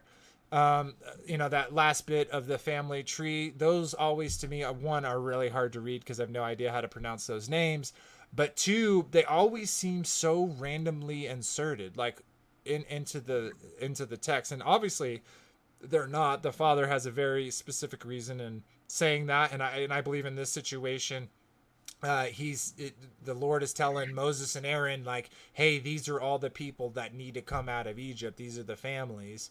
But yeah, it's still like over and over, we see, after all of this, we see Moses say, and, Moses said before the Lord, behold, I am of uncircumcised lips, and how shall Pharaoh hearken unto me? It sounds like a man that is very, very devastated in his heart. Well, at the beginning of that, he came from Pharaoh and stood, and then the ones that were complaining, to Pharaoh, and they're going, why should we listen to you? All we got is a burden on us. That was right at the beginning, which I could understand why they would say that. And so the Lord had him speak to them again, saying what he said. But the first part just kind of, it's like, oh, yeah, well, you're telling us the Lord's going to do this. Look at it. I don't believe you. I think a silver lining, because I would have been super upset with Moses too, but I think a silver lining of it getting so much worse before it got better is that when the Exodus does happen and they're freed, like how much sweeter it must have been because it was so much harder there in the end. Right. Like it was just what Moses had done there in the beginning was make it unbearable. And then for them to be freed afterward, I'm sure that it was, all the sweeter. So even though horrible things were happening, Yah was working it for his good and his glory. Totally. You see the correlation from our day now? The Israelites, they outnumbered the Egyptians. One of the pharaohs actually killed all their firstborn because they were multiplying and becoming a greater nation than they were. You know what I mean? Oh yeah, yeah. I don't like the. So much fear. I don't like the. And Can I finish, please, Marsha? Yes, yes, sorry. And in our day, we outnumber all these lunatic rulers that are ruling this realm, but nobody does anything. Nobody stands up for their rights. It's like, why? I was Why? just going to say the same thing, Frankie. Okay. Exactly. Exactly what you said. I don't know if y'all gave me a staff, I might. Oh, Yah is definitely with us. It was just a joke. Oh, yeah, I know. I'm just saying, though. It is no different than now. We outnumber the government, but exactly, Frankie, exactly. Well, actually, I totally get that aspect. You know, it's kind of like, you know, A Bug's Life. It's like when the grasshoppers say, you know, as soon as they realize, you know, that they outnumber us 10-1, you know, our free lunch is gone. But I also think, you know, we're in a world where the path to destruction is wide, is broad, you know. So that means it's trafficking a lot of people, you know, and the road to salvation, you know, it's perilous. It's not an easy road to take. And so, you know, and thinking that, right? Like, we got to think about the Israelites as a group of people, right? Like, we're kind of seeing Moses. We see even in his own heart the struggles that he has doing what the Father is asking him. And then you kind of, and he saw all these amazing things, right? And even the people, you know, Moses went and showed the people. But what my point is there was probably also a lot of Israelites that didn't want, you know, like even through the bondage and stuff, like we see them groaning like, hey, don't do this, you're causing us all this extra trouble. But how many of those people, you know, had no heart after the Father? So, you know, even though we as believers definitely outnumber the, you know, the top of, you know, the people that want to rule this realm, I believe, you know, like just looking at the world, that we are outnumbered when it comes to people that are after the Father's heart to those that are after their own pleasures. Well, just think how hard it is when you awakened out of, let's say, my preterist. I never thought I was a preterist. But after my churchianity and awakened, and then trying to tell other people about it, it's difficult. And you can't even tell them, you know, start following Torah. So, same thing. Well, that also leads me to why they want to go with automation, because they're really afraid of us uprising. We run all their equipment. We run their bases. If we really did turn on them, all the military people, the police, everybody just turned on the whole government, it would be.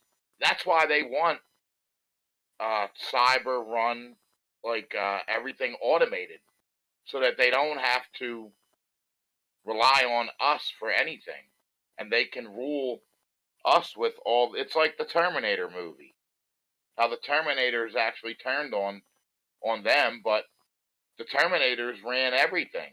You know what I mean? Mm-hmm. Yeah, they definitely want to you know, they don't have their eyes set on, you know, the resurrection and you know, and living with the Father, you know, eternity. They're worried about this realm and this life and this time, this age. So, you know, it's they'll always be those men, right? But they'll always, like, I think the Father, and I know karma is a word that comes from, you know, other religions, but I do believe that a form of karma exists. It's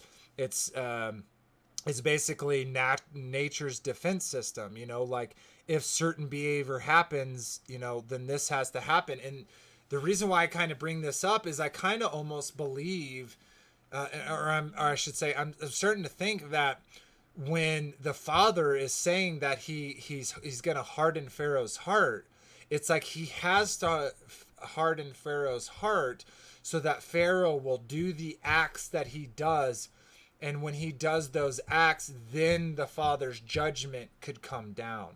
And so that's why I think the things progressively get worse until they get better, is because all of these things that Pharaoh was doing was setting him up to basically be a son of destruction.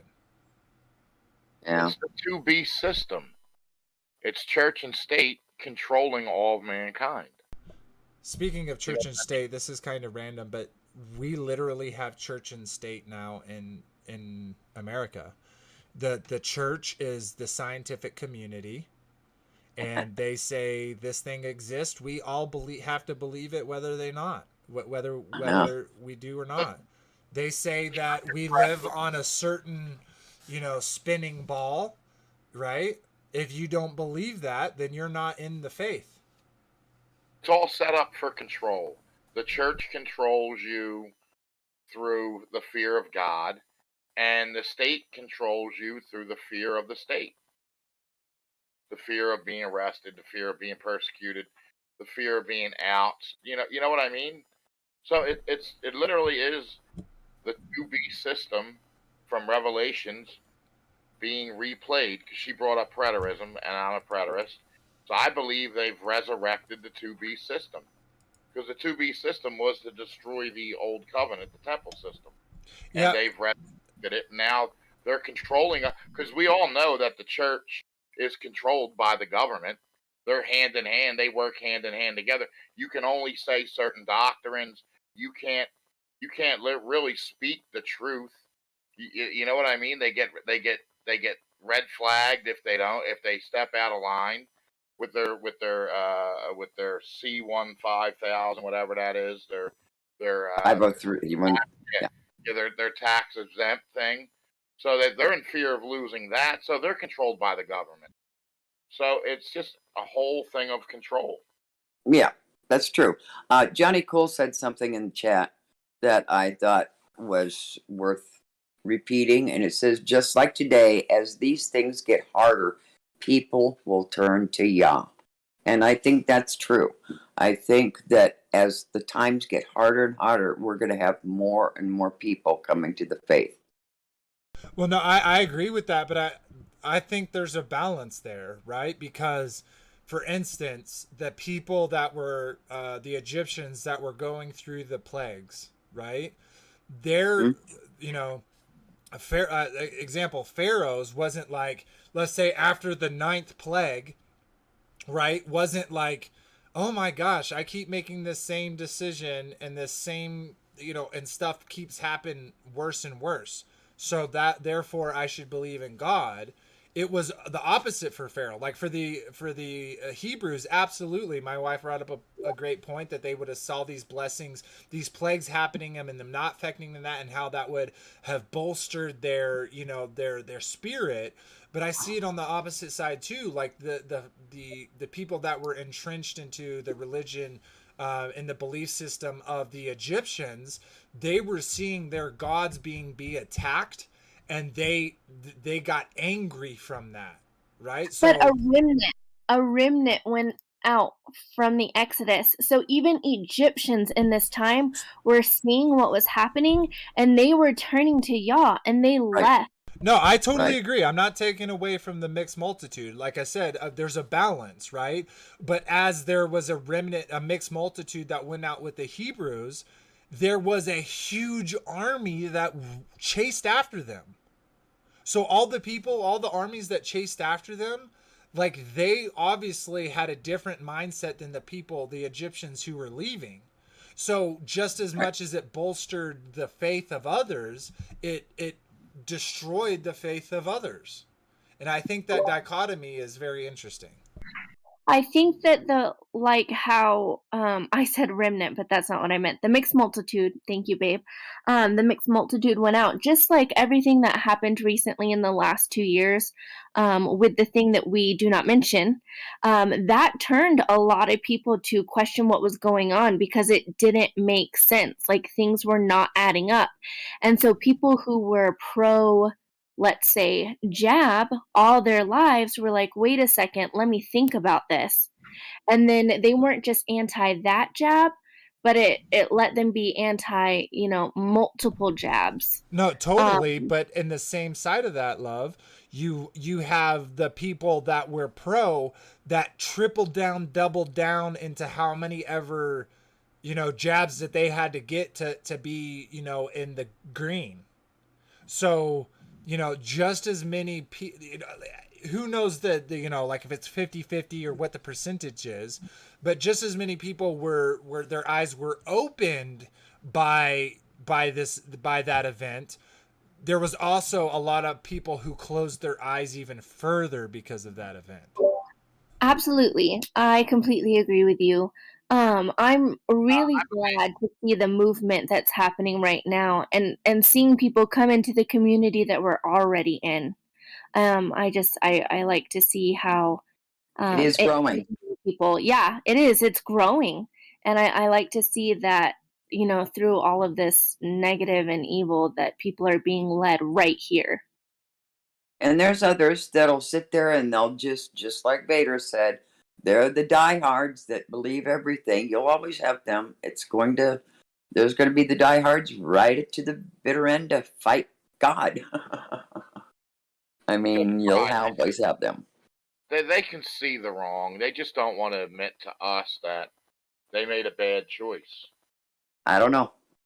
I know my Democratic friends have to be kicking themselves in the butt because of what's going on. I mean, gas prices are through the roof. The economy's horrible. Yeah, there's jobs, but now we're in another war, and now we're on the cusp of a possible world war. I mean, they're not going to admit it to me because I threw it in their face the whole election time. So in the back of their mind, they got to be thinking, this is horrible. Well, and I totally get that. I don't really want to get into politics, at least from my perspective. They're all part of the same program. I honestly believe the reason why Trump didn't get elected the second time was so that Biden could do what he does, what he's doing, so that when Trump comes back, he'll be even more of a savior figure. That's honestly kind of how I see it. It's just the way they manipulate. Yeah. Just a quick question. I know that we're running out of time, but will we be reading chapter 7 tonight? Because it is a very boss chapter. Nope. We're going to be saving that for next. We got about 13 minutes left, so it's not enough to read it and talk about it and give it its full due. So we will be continuing Exodus 7 in the next episode. So sorry about that, love. To look forward to. Yeah. Obviously, yeah, 7's amazing. So I'll make you come back. Oh yeah. So and then go ahead. Before you read the comments, just real quick, Nick said if you'll just refresh because he had to edit his. Oh, okay. From last week's stream. Thank you.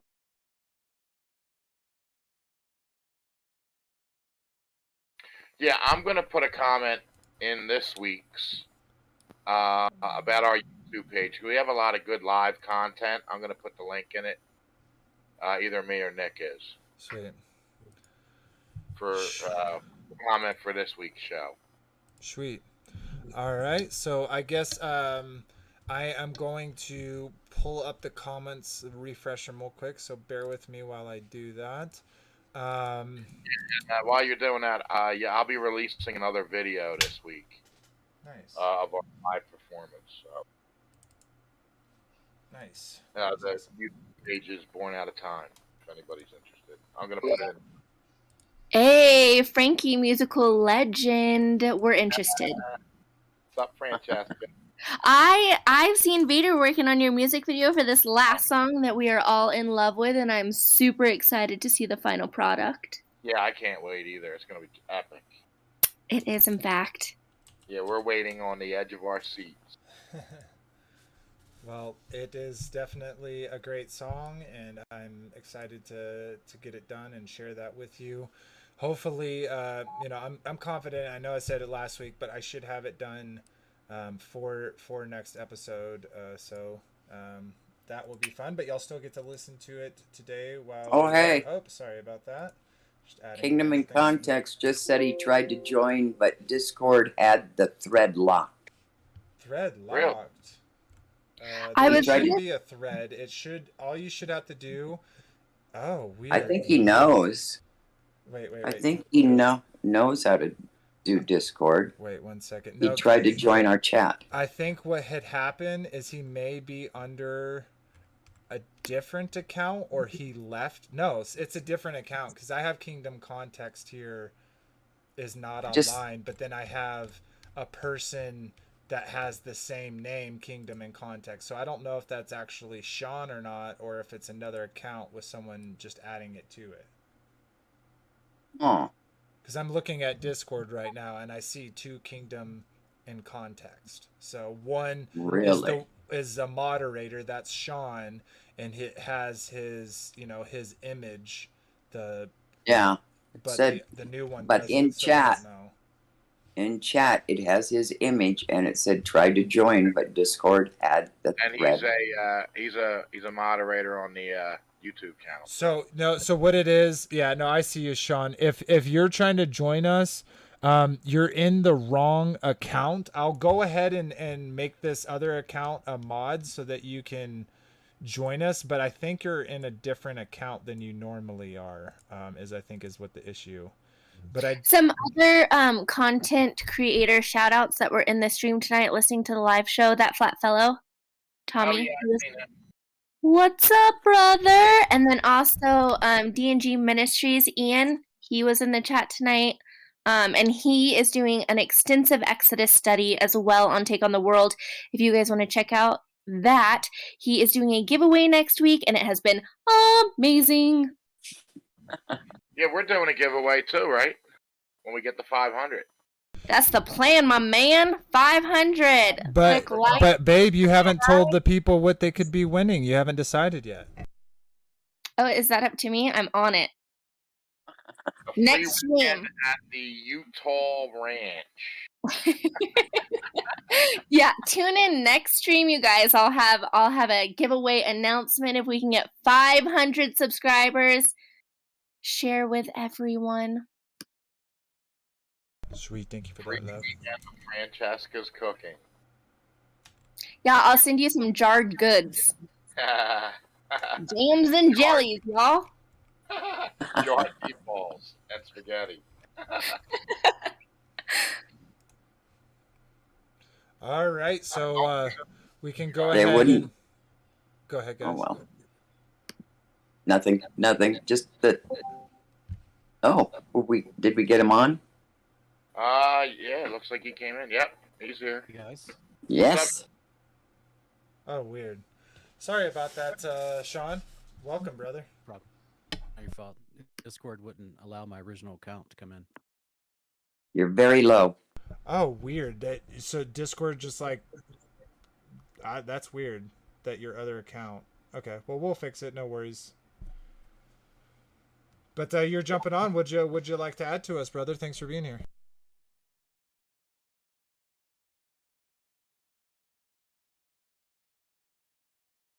He jumped in because he was dying to read chapter 7, obviously. That's the show. Can't hear you, Sean. The show goes on for Sean. The show That'll be goes our- on for Sean. Yep, we Yeah, go. that's our Kingdom in Context motto. The show goes on for Sean. We got him in here, but we can't hear him. He might be messing with his audio because he was kind of low. That's my guess. Yeah. But while he's working on that, and of course, interrupt me at any point, Sean. But I'm gonna read off the comments while he's working on that. So let me bring that up. So this is on the C.E.F channel, Enclosed Cosmology Fellowship. We got 2 lovely comments here. Thank you both, lovely wife and Nick. So Nick said, this part of the Exodus coming up where the Lord hardens Pharaoh's heart is controversial as it brings up the question of whether Pharaoh had free will or not, and whether God was just or unjust in how he intervened upon Pharaoh's decision. I'll finish your thought. I have something to say about that. However, the way that I read it, Pharaoh's already declared in Exodus 5 that he was going to ignore God before his heart was hardened. So God, seeing that Pharaoh was going to resist him anyways, decided to use Pharaoh to achieve his own outcome. And he proceeded to harden Pharaoh's heart, already arrogant and hardened heart. I'm open to discussion on this area since I'm not 100% on it. Beta Bear, thank you for premiering our song. We're looking forward to your lyric video. Awesome. Yeah, appreciate it. Appreciate your comment as well. Now, I think that, and this is why the episode 19, I took a little time. Oh, it won't recognize your mic. Cool. That's super weird.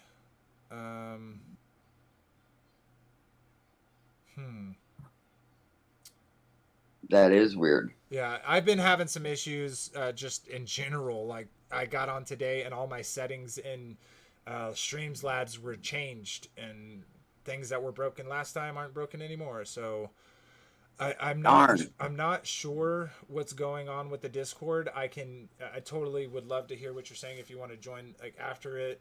But, I want him on now. Well, I do too, but I can't really help him. Okay. Oh, he's back. He's back. Mic check. Mic check. Yeah, there we I go. can hear you. Hey guys. You got the floor. Oh well, I unfortunately whatever you were talking about, it was like 15 minutes ago when I tried to jump on. It's been a long process just trying to jump on Discord. Sorry about that. So I apologize. I don't know what you guys were. I don't remember what I was going to say. But hey, great show, guys. Yeah, thanks. Yeah. Yeah, I'm sorry you had so many issues. I've been like, I don't know if you were on YouTube at all today, but like earlier we were going through like all this craziness where I don't know, like they were dropping their sound, I don't know. It was very weird. Yeah, it's strange. Hey, Sean, I got a question for you. We did talk about circumcision. Yeah. And I think it was, what chapter was it? Chapter Zipporah yeah, cutting off. where his wife circumcised the son instead of Moses doing it. Is there any reason for that? And we found out that she was part of the Abrahamic tribe. Did you know anything about that? Can you elaborate on that? Which part? You mentioned a couple different things. Why Moses' wife circumcised the son and not Moses? It doesn't technically tell us. I don't know if you guys were trying to read out of various. I don't know if anyone on this panel holds to Jasher, or if you're trying to read out of the Aramaic Targums. But from the story we have in Genesis and it doesn't, and in Jubilees, it doesn't quite tell us all the details. I think the Septuagint translation is pretty interesting, where it talks about what she says when she throws the circumcised skin at the feet of Moses.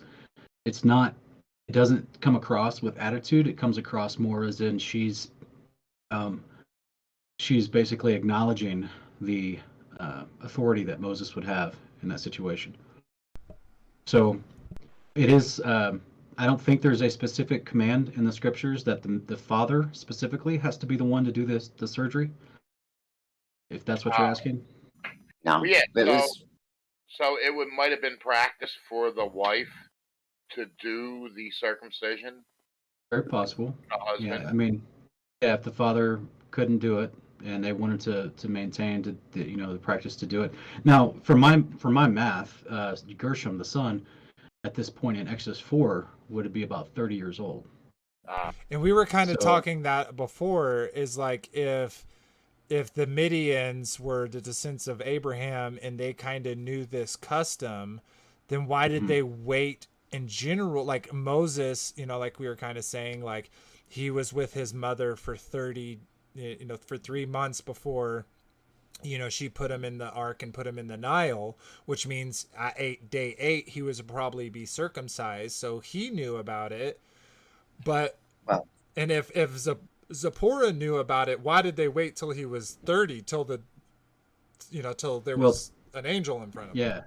If we include Jubilees, it tells us that Moses was actually raised in the courts of Pharaoh for 21 years, or raised with his parents for 21 years, and then taken into the courts of Pharaoh. to be taught the knowledge of Egypt.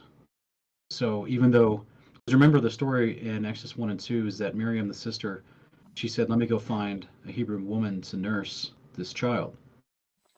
Well, if we add in the info from Jubilees, that Hebrew woman treated Moses like, even though it was his mom secretly, treated Moses like an adopted child for 21 years. So he actually was raised by his Levite parents. So even more to your point, Vader Bear, is that yes, he would have known. Why didn't he do it with Gershom? It's hard to say.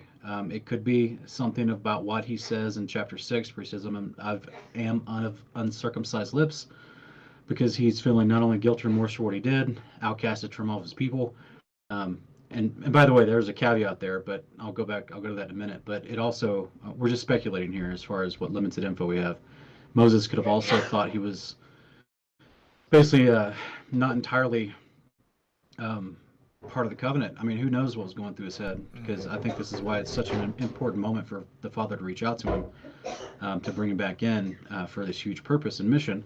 But in addition to the Midianites, if you read carefully in Jubilees, I think it's in Genesis 2, but Jubilees expounds just a little bit more, that when Jacob dies and Joseph and the other brothers and a huge entourage from Egypt carry Jacob's bones into the land of Canaan and bury it, and there's a 40-day funeral procession.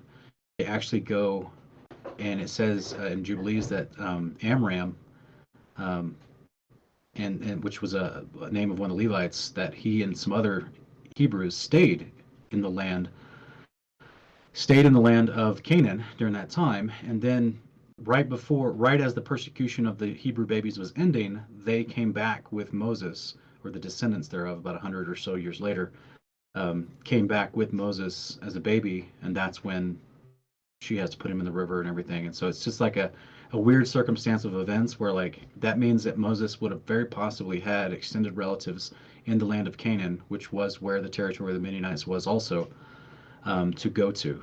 So, in addition to being the Midianites being their distant cousins, he also could have had some Levite brethren that was still in the land of Canaan, which could be where Jethro came from. It doesn't really tell us, but Jethro in Exodus 18 makes a very peculiar statement, and that's the father of Zipporah. And when he says that, I heard everything that Yahweh did for you in Egypt, and I now know that he is the Most High God. So it's very interesting. I mean, if that wording is correct, and I don't want to put too much inference on it, but it's interesting that he possibly could be inferring that, hey, they had their own waverings of faith, or just Jethro in his own right, being in the authority figure over Moses while he was married to Zipporah before he went back to Egypt. So if I'm trying to quickly paint this proper setting and this context to why Moses would have possibly not done all the instructions that were passed down to Abraham, could be because Zipporah's father, Jethro, could have been a Midianite descendant in the land of Midian, or he could have been a Levite descendant living in the land of Midian, if that makes any sense. You guys remember how the Levites were dispersed among the other tribes? Right. They didn't have their own land because that was per Torah. So they weren't supposed to have their own land. They were just supposed to live in cities amongst the territorial boundaries of other tribes. So that would make sense if they're doing that amongst the Ammonites and the Midianites also. Totally. And you know what I'm saying? Because anyway, without getting too deep into the priesthood concepts. Yeah, and then another kind of thing that you were saying that kind of, jerred a thought in my head, with like kind of their own struggle, is like it could have been as simple as, him growing up in, for a good amount of time in Egypt, and him kind of, being a part of the, the Egyptian government. Maybe it wouldn't have looked too favorably on him if he would have circumcised his son, just a thought. I agree that he definitely had a responsibility to do it. And even with Jewish customs today, either your rabbi or your father performs the circumcision. So I completely understand why Zipporah was furious. So is that what you guys were talking about? You think that Zipporah was angry with Moses? Well, In I that think moment? when she says you are a bloody husband, I think that she's saying, hey, you knew what you were supposed to do and you had this responsibility to do it. I had to Mhm. take over and I had to perform it. And she throws it at his feet and he says, you are a bloody groom to me. That Well, scene. Sure. we were also talking about that. Maybe Moses said after the 8th day we have to do this, and she said no. But then when the angel came and said that he must be circumcised, or God appeared to them and said he must be circumcised, then she felt the regret, and that's why she did it. There's also, we were talking about that as a theory. Yeah, that's hilarious because Mrs. Vaderbear inferred, or she interprets that story from a female perspective of the husband not portraying his duties, and then and then you are portraying it from a male perspective as if getting obstinance from the wife to not do what he originally wanted to do, and then her finally saying, "Fine, I'll do it. You're right. We should have done this a long time ago. There's an angel about to kill us."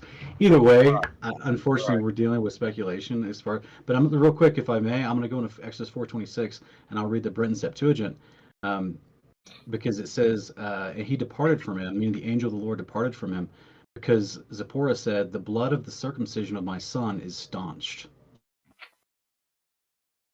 and that's all it said. So it's kind of reads very different in the Septuagint. It's a very peculiar passage. I grant everyone it is. Yeah, and I was kind of joking how it almost seems like if you took 24 and 25, it still flows nicely. And it seems so obviously the father doesn't randomly insert stuff, but it seemingly is randomly inserted in kind of the story, at least from my perspective. That is a really basic reading. I have a copy of it's literally just the scriptures. That's what it's called, if anybody's familiar with that.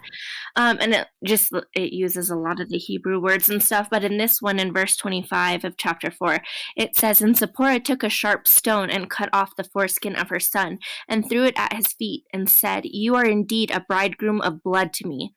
So he let him go. Then she said, 'You are a bridegroom of blood because of the circumcision.'" And I do think it's interesting too. In verse 4, it says, "And it came to be on the way in the lodging place that Yah met him and sought to kill him." Mhm. And people were talking about, oh, like maybe there was an angel who came. Yeah, But that's what Jubilees 49 says. Is ah, that it was the Satan, it was Mastema that accused Moses on the way to Egypt. So the accusation would be, you haven't fulfilled this important sign of the covenant with your son Gershom, and so therefore you're not qualified to come back and be the Messiah and do all, or not the Messiah, but be the deliverer, which is another term for the Messiah, but be the deliverer of their people and go on this mission that Yahweh's sending you on. So that's why he'd be accusing him. Therefore, and he's right, because what does Jubilees also say, that if the family doesn't, perform this for their child, they'll be, out of the covenant basically, because they're not training up their child the way it should go and following the covenant behaviors. And but ultimately, it was like a last ditch effort for Moses to do this covenant behavior and appease God in a way and get rid of the accusation off of him from Mastema. exactly, like a last. This is it. Like this is Oh yeah, all yeah. I'm When the gonna angel shows do. up, that's And he right. was still like, Yeah. "Nah, I'm good." And Zipporah was like, "Ugh, fine, I'll do it." Yeah, when the angel shows up to kill you, that's time to either do it or face the consequences. So And there was a question earlier that someone on the panel had been, I maybe it was you, baby, but it was like, well, how did Zipporah even know like that this was going on? But obviously like someone visited them and said this to them. So I just wanted to point that out. this is why we try to point out in our tour portions this past winter that the angel of the Lord was constantly interacting with these patriarchs, and this would be Right. the same angel in Jubilees 49 that is the one revealing himself in the bush, the burning bush to him, and the one that stayed with him the whole time, and it's the one that interacted with Noah and Abraham and Isaac and Jacob, and supposedly, if Jubilees is correct, it's the same angel that is literally a part of the angelic group that was instructing Adam and Eve in the garden. So this very well could be Michael, because he's considered the angel, that's an overseer of covenant Israel. So it's very interesting. I It doesn't was mean also Yeshua. thinking that Zipporah saw the angel too, Hmm. and that's why she did it. I would absolutely agree that, yeah. I think that they knew the danger that they were in, which is, I don't think the Lord is just going to sneak up on him and Right. kill him right after he just went through all this effort to give him the staff and instruct him what he needed to do. And because remember, Aaron had already shown up and had the message told to him as well. Remember and Aaron had traveled to see him. So that's just another indication that there was communication between Moses and some of the other Hebrews still in Goshen. And so that means, either Aaron was with them at this moment, or Aaron had already went back to Goshen before Moses picked up the family and to depart. So either way, I think that the Father was just, giving him an opportunity to be without reproach, like Paul talks about in 1 Timothy, right? That an overseer or deacon must be basically a man of righteousness, which means a man of the Torah, and be without reproach. So if he's sitting there trying to go back and lead all the Israelites as an 80-year-old man, as an elder, and be the one they look to when he later brings them out of Egypt and then teaches them the fullness of the law at the base of Mount Sinai, yet he hasn't even fulfilled one of the basic instructions of the covenant of the law, which is to circumcise your son, then he would be Null and void. Reproached, basically. Yeah, there could be find fault in him. And Yeah. I just kind of thought of this. So you brought up that his son was around 30 years old. That's why she was mad. She had to grab her own son's thing and cut off a piece of it. That would be way worse for a mother to do than a father to do. It all makes sense now. It's an awkward moment. And hey, is it possible that the only reason Zipporah picked up the flint knife is because the angel had his hands on Moses? Ooh, nice. That's a good, like Just I'm about to something think kill about. Moses, so you That don't is. do it. Now or die. That is what I mean. Sure, she was seeing, so she picked it up, and that's why the 30-year-old son let her do it. Yes, yeah. Yeah, I mean, at that point, it's like, all right, drop chow. It's time to have a on the road spontaneous surgery.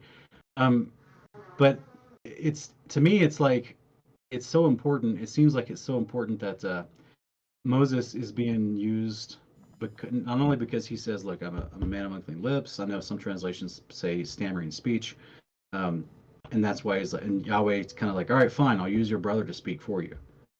Well, who's his brother later? His brother's the one that's made the high priest of Israel.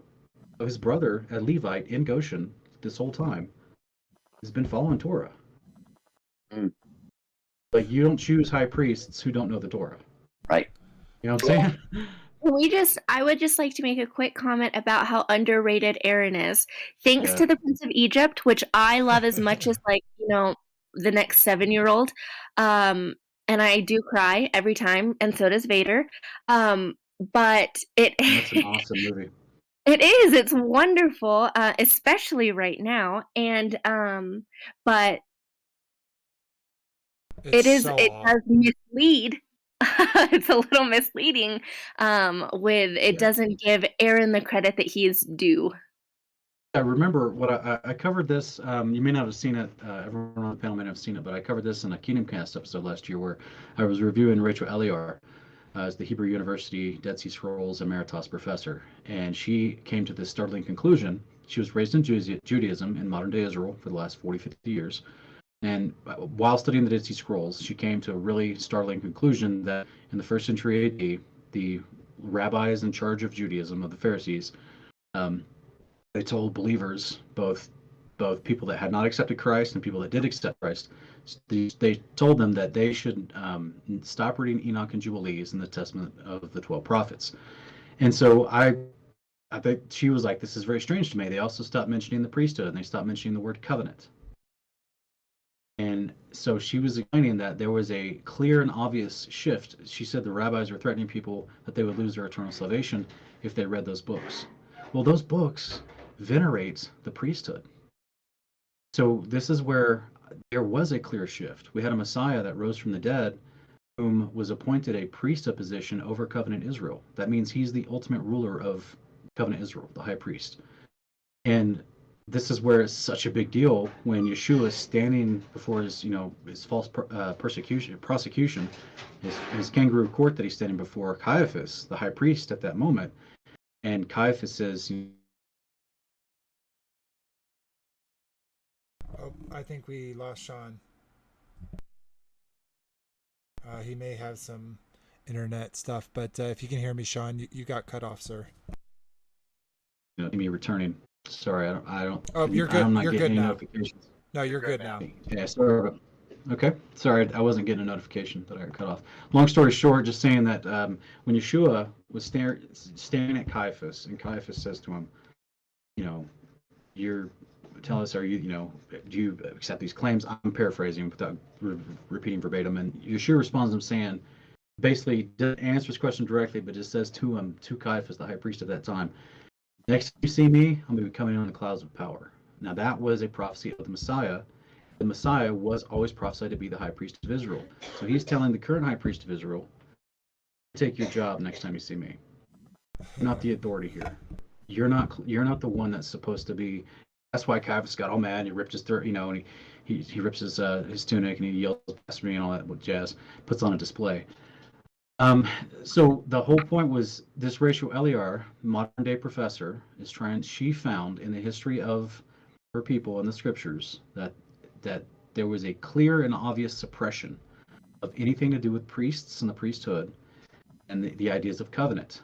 And I think that that's very telling when you would see a modern day American Jew like Steven Spielberg, who creates The Prince of Egypt in the 1990s and tries to make it biblically accurate, but he's also pulling from his historical Judaism, his cultural Judaism, right? So this is why they would denigrate or downplay or not even mention the proper aspect of Aaron. Did you guys know there's a testament of Aaron that was found amongst the Dead Sea Scrolls? I did not. Yeah, I never heard that.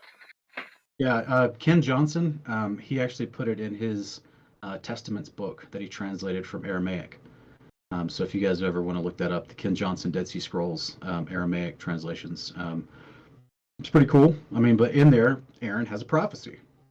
He's a high priest. God's flowing through him. We see some moments in the scriptures where Aaron doesn't make the best decisions or he gets entrapped to make bad ones or whatever, but ultimately Yahweh chose him for a reason, and I think that he was a devout person, greater than his brethren. That's why they're given the position of the Kohen Gadol, the highest priest. So, and I can totally see that. My only question is why did Aaron so quickly make the golden calf? It's like Moses went up there, and by the time we're not there yet. I know I'm kind of skipping ahead, but yeah, I would. Well, this is why I would suggest that it's not. I know it's a very popular theory. We've done an entire show on this. I know it's a very popular theory that they made a golden calf and tried to label it Yahweh, but that is not what Amos says. That is not what Stephen says in Acts 7. That was not the intent. They were worshiping Baal outright. And so Aaron knew he was making a calf to Baal, and I think he was. If I were to give them the benefit of the doubt, I would say it was because they basically put a knife to his throat and said, "Make this for us." Okay, yeah, that makes sense. I love the line from Ten Commandments.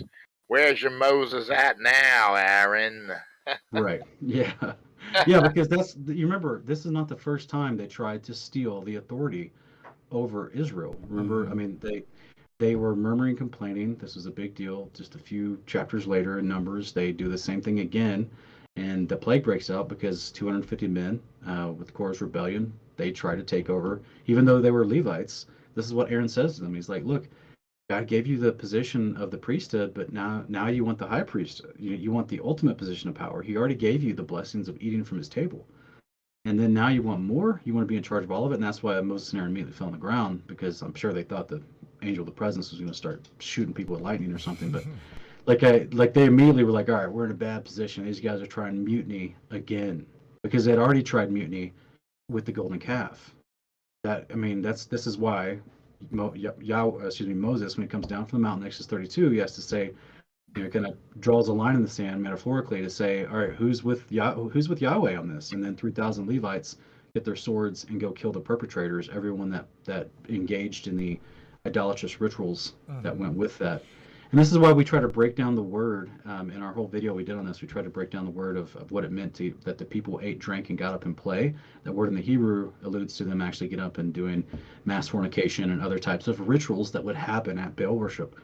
So this is very common. They were worshiping Baal in Egypt. Baal's all over Egypt. Like, he's the apis bull. So yeah, totally. And I didn't ever think, me personally, that they were worshiping Yah as the calf. I always thought exactly what you said, Baal. The symbology is there. It just surprised me because it kind of makes it seem that it was almost Aaron's idea. Like, it doesn't outright say that, but when you say, like, okay, yeah, Moses was away, they probably went to Aaron instead of Moses, and he kind of had to capitulate for whatever reason, because, like, obviously then when the Levites go and kill all the perpetrators, they don't kill Aaron. So, right, there's something to say there that he wasn't actually a part of it, even though it kind of seems like he is. Right, and think about the numbers that we see that when they start counting all the tribes, 3,000 people compared to potentially like 1.6 to 2 million people. 3,000 is nothing, right? So it's not like Avengers Infinity War, where Thanos lined up the town, one half on one side and the other half on the other, and just killed one half. No, the Levites grabbed their swords and killed a specific 3,000 people. Those were the perpetrators of this mutiny. That's the whole point of this executing, judgment that day. So it was a big deal.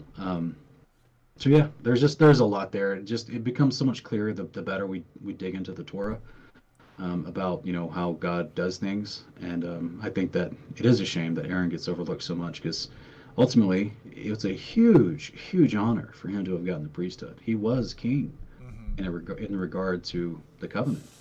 This is why our Messiah is given that position of high priest of the covenant. It's like a huge honor.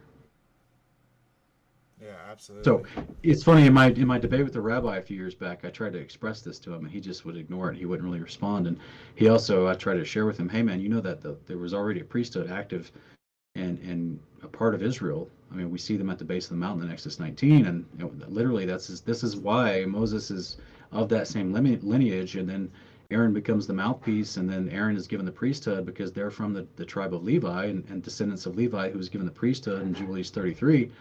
Or Jubilees 32, and of course the rabbi's like, Jubilees, that's an old text, but we don't, Judaism doesn't hold to it. And I'm like, of course you don't. Of course you don't.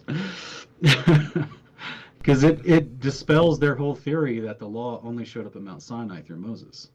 Oh, yeah. So yeah, there's a lot going on there. All this to say, as background context, to Moses would have been trained in Torah. This is why he, in my opinion, wrongly took vengeance on the Egyptians, on the Egyptian that was beating the Hebrew slave, because it's against Torah to beat your slaves and to the point of injury. So and they were already in servitude, so I'm sure he was conflicted already. And then he goes away for 40 years, and this is one of those details that Jasher gets very, very wrong. Jasher claims that he left Egypt at 18 years old. Stephen in Acts 7 claims he was 40 years old. So it's kind of a big discrepancy there. Yeah, only 22 years. Right. And then also Jubilees says that Moses was literally raised by his father and mother, I think it's Jochebed and Amram, until he was 21 years old, and then given over to the schooling of Egypt under the Pharaoh's counsel. So it's like, there's some discrepancy there. And so I think it's interesting that he does, he's not perfect for sure. He definitely is a normal person. And he just did not circumcise Gershom for whatever reason. And I think it could have been because of the influence of Jethro, and obviously passed down through his wife Zipporah. Because I could easily see that if they were from Midian, actual Midianites, I could easily see that. And they weren't descendants of Levi living in the land of Midian, but they were actually descendancies of the Midianites, because the Midianites, we don't get a full history on them, but if you try to piece together everything, it seems like there was a time where they were faithful to Yahweh, and then there was a time where they weren't, and they went into full, by the time Numbers 35 rolls around, they're in like full deprivation mode. because they get destroyed by the Israelites and try to attack them and create subterfuge. So, yeah, it's very interesting. There's just so much info we don't have. This is always fun discourse to try to piece together things. Yeah, awesome. Well, we definitely appreciate your thoughts. But we are about almost 30 minutes over, so let's go ahead and wrap this up. I'm going to read off the last of the comments that we have, so bear with me while I bring that up. So my beautiful wife also said, love reading Exodus, or love the Exodus reading. Great job, everyone. Blessings to all. Yeah, Exodus is such an amazing story, you know, and I just recently went through this because my firstborn son asked this year, Dad, why do we celebrate this? And I was like so pumped. I was like, you know why? Because the Lord with the mighty hand brought us out of slavery, you know, and it was such an amazing experience to have when the Father's like, hey, tell them this, you know, if they ask this, this is what you tell them. And it was such a cool experience to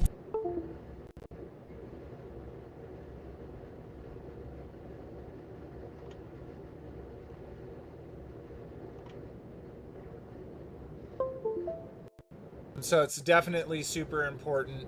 And then the last two comments we have, thank you, Moonglow, as always, you're amazing.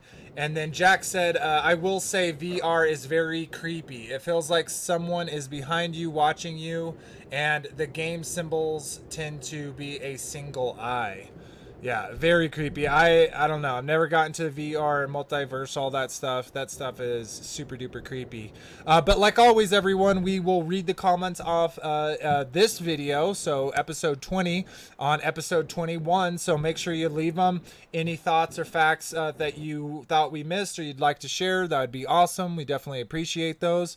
And of course, we're getting to that 500. My wife, next episode 21, she's going to be revealing what we're going to give for the drawing for the 500 mark. And then we'll also do another one, a bigger one for 1,000. And then a couple last things before we all say our goodbyes. I'm almost done with the GoFundMe for Anthony, so if anyone's interested and give you more information in Discord, make sure you check out the link in the description to join that community.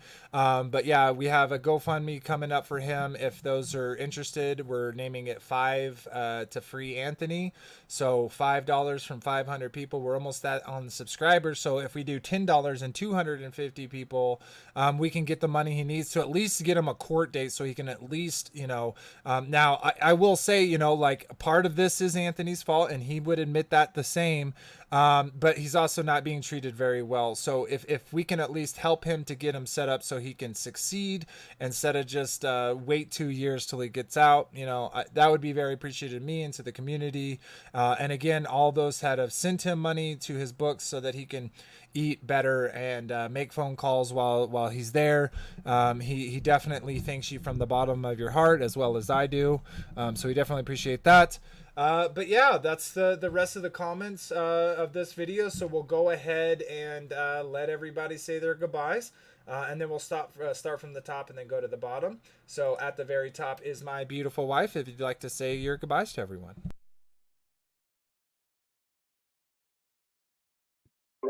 I'm sorry, I thought I was at the bottom. So I was prepping myself. But thank you for having me tonight again. I love the live chat. I love all the fellowship. If it pleases you to join us in the Discord channel after the show, where we continue in conversation and fellowship, I have posted the link many times. So feel free to just click on that and we will be in the I'm just going to throw out north corner.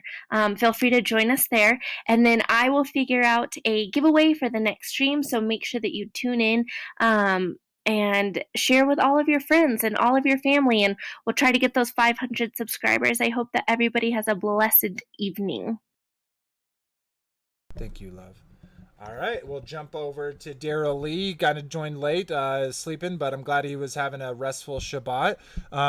Yeah, you know, I'm glad you were along for the ride, and I hope you're doing well. But if you'd like to go ahead and say your goodbyes to everyone.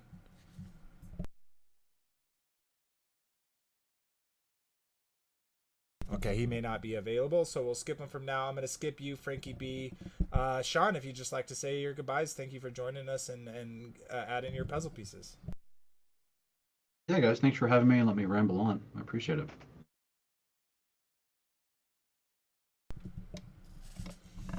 Sweet. Okay.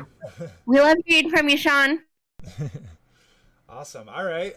Kyle joined us. I love that I love when you join us, brother, because even when you're hearing, I know that you're learning and growing and got questions for me that you'll ask me later, but appreciate you being here, brother. If you'd like to say goodbye. Yep, appreciate you having me. Yeah, I love joining whenever I have the time. Work's been pretty stressful the last couple of months, but I join whenever I can. But like I said, I really appreciate you having me, and I love the community you're building, and just the overall experience of being here. And like you said, listening is pretty cool. And yeah, Awesome. Well, I'm glad we get to feed your soul, brother. All right. I of course I skipped Frankie because I'll let him go last to call out a song. So we'll go over to Marcia. How you doing, sister? Say your goodbyes. Oh, Shabbat. Oh, no, it's not Shabbat. It's Shalom, everyone. Shabbat is over. But it's always a pleasure to be on. And I just want to thank you guys for doing all this. And we all learn together, right? Oh yeah, share those puzzle pieces and get that picture better. As we grow. So we love it. Oh, and and I'll DM your wife, but I have a suggestion on a prize. Oh, sweet. Yeah, absolutely. She loves suggestions. Oh, that's what we should do. Everybody. We should. Marcia, you boss lady. Okay, listen. What we'll do is everybody comment on this video with what you want the prize to be. Help a sister out with the brainstorming. And then maybe I'll pick your suggestion and we will read it off on the next video. And maybe we'll do even a prize for the best suggestion. The one we use, like they'll get a prize too. Hey, you just have you put it all in a jar and pick one out, huh? Whatever. Who knows? Love it. Yeah, Comment. Awesome. All right. Well, I will go ahead and say my goodbyes before I throw it over to Frankie to say his goodbyes and call out their beautiful song. So yeah, guys, thank you so much for joining us. Thanks for all those on the panel, all those that decided to pull up a table to the round table, all of those that leave comments, all those that were in the live chat. We really love this community. We want it to grow. So, in any part that you feel like you've led to do, then, help us grow. And we definitely appreciate that. I'm excited. I know there's a whole bunch of different calendars out there, and I will be the first to admit that I know very little about them. So right now is our Feast of Unleavened Bread. So this time for us is so enjoyable. We get our congregation, we get to meet and fellowship and have activities with all our children.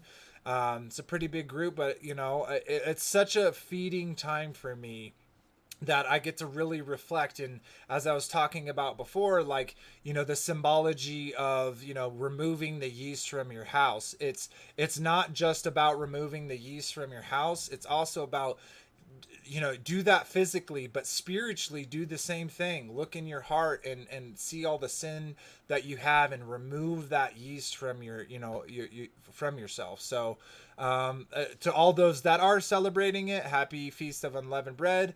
To those that already did, same thing. To those that will, same thing.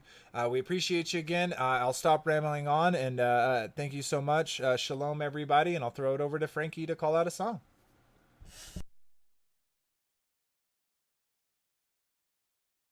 You there, Frankie?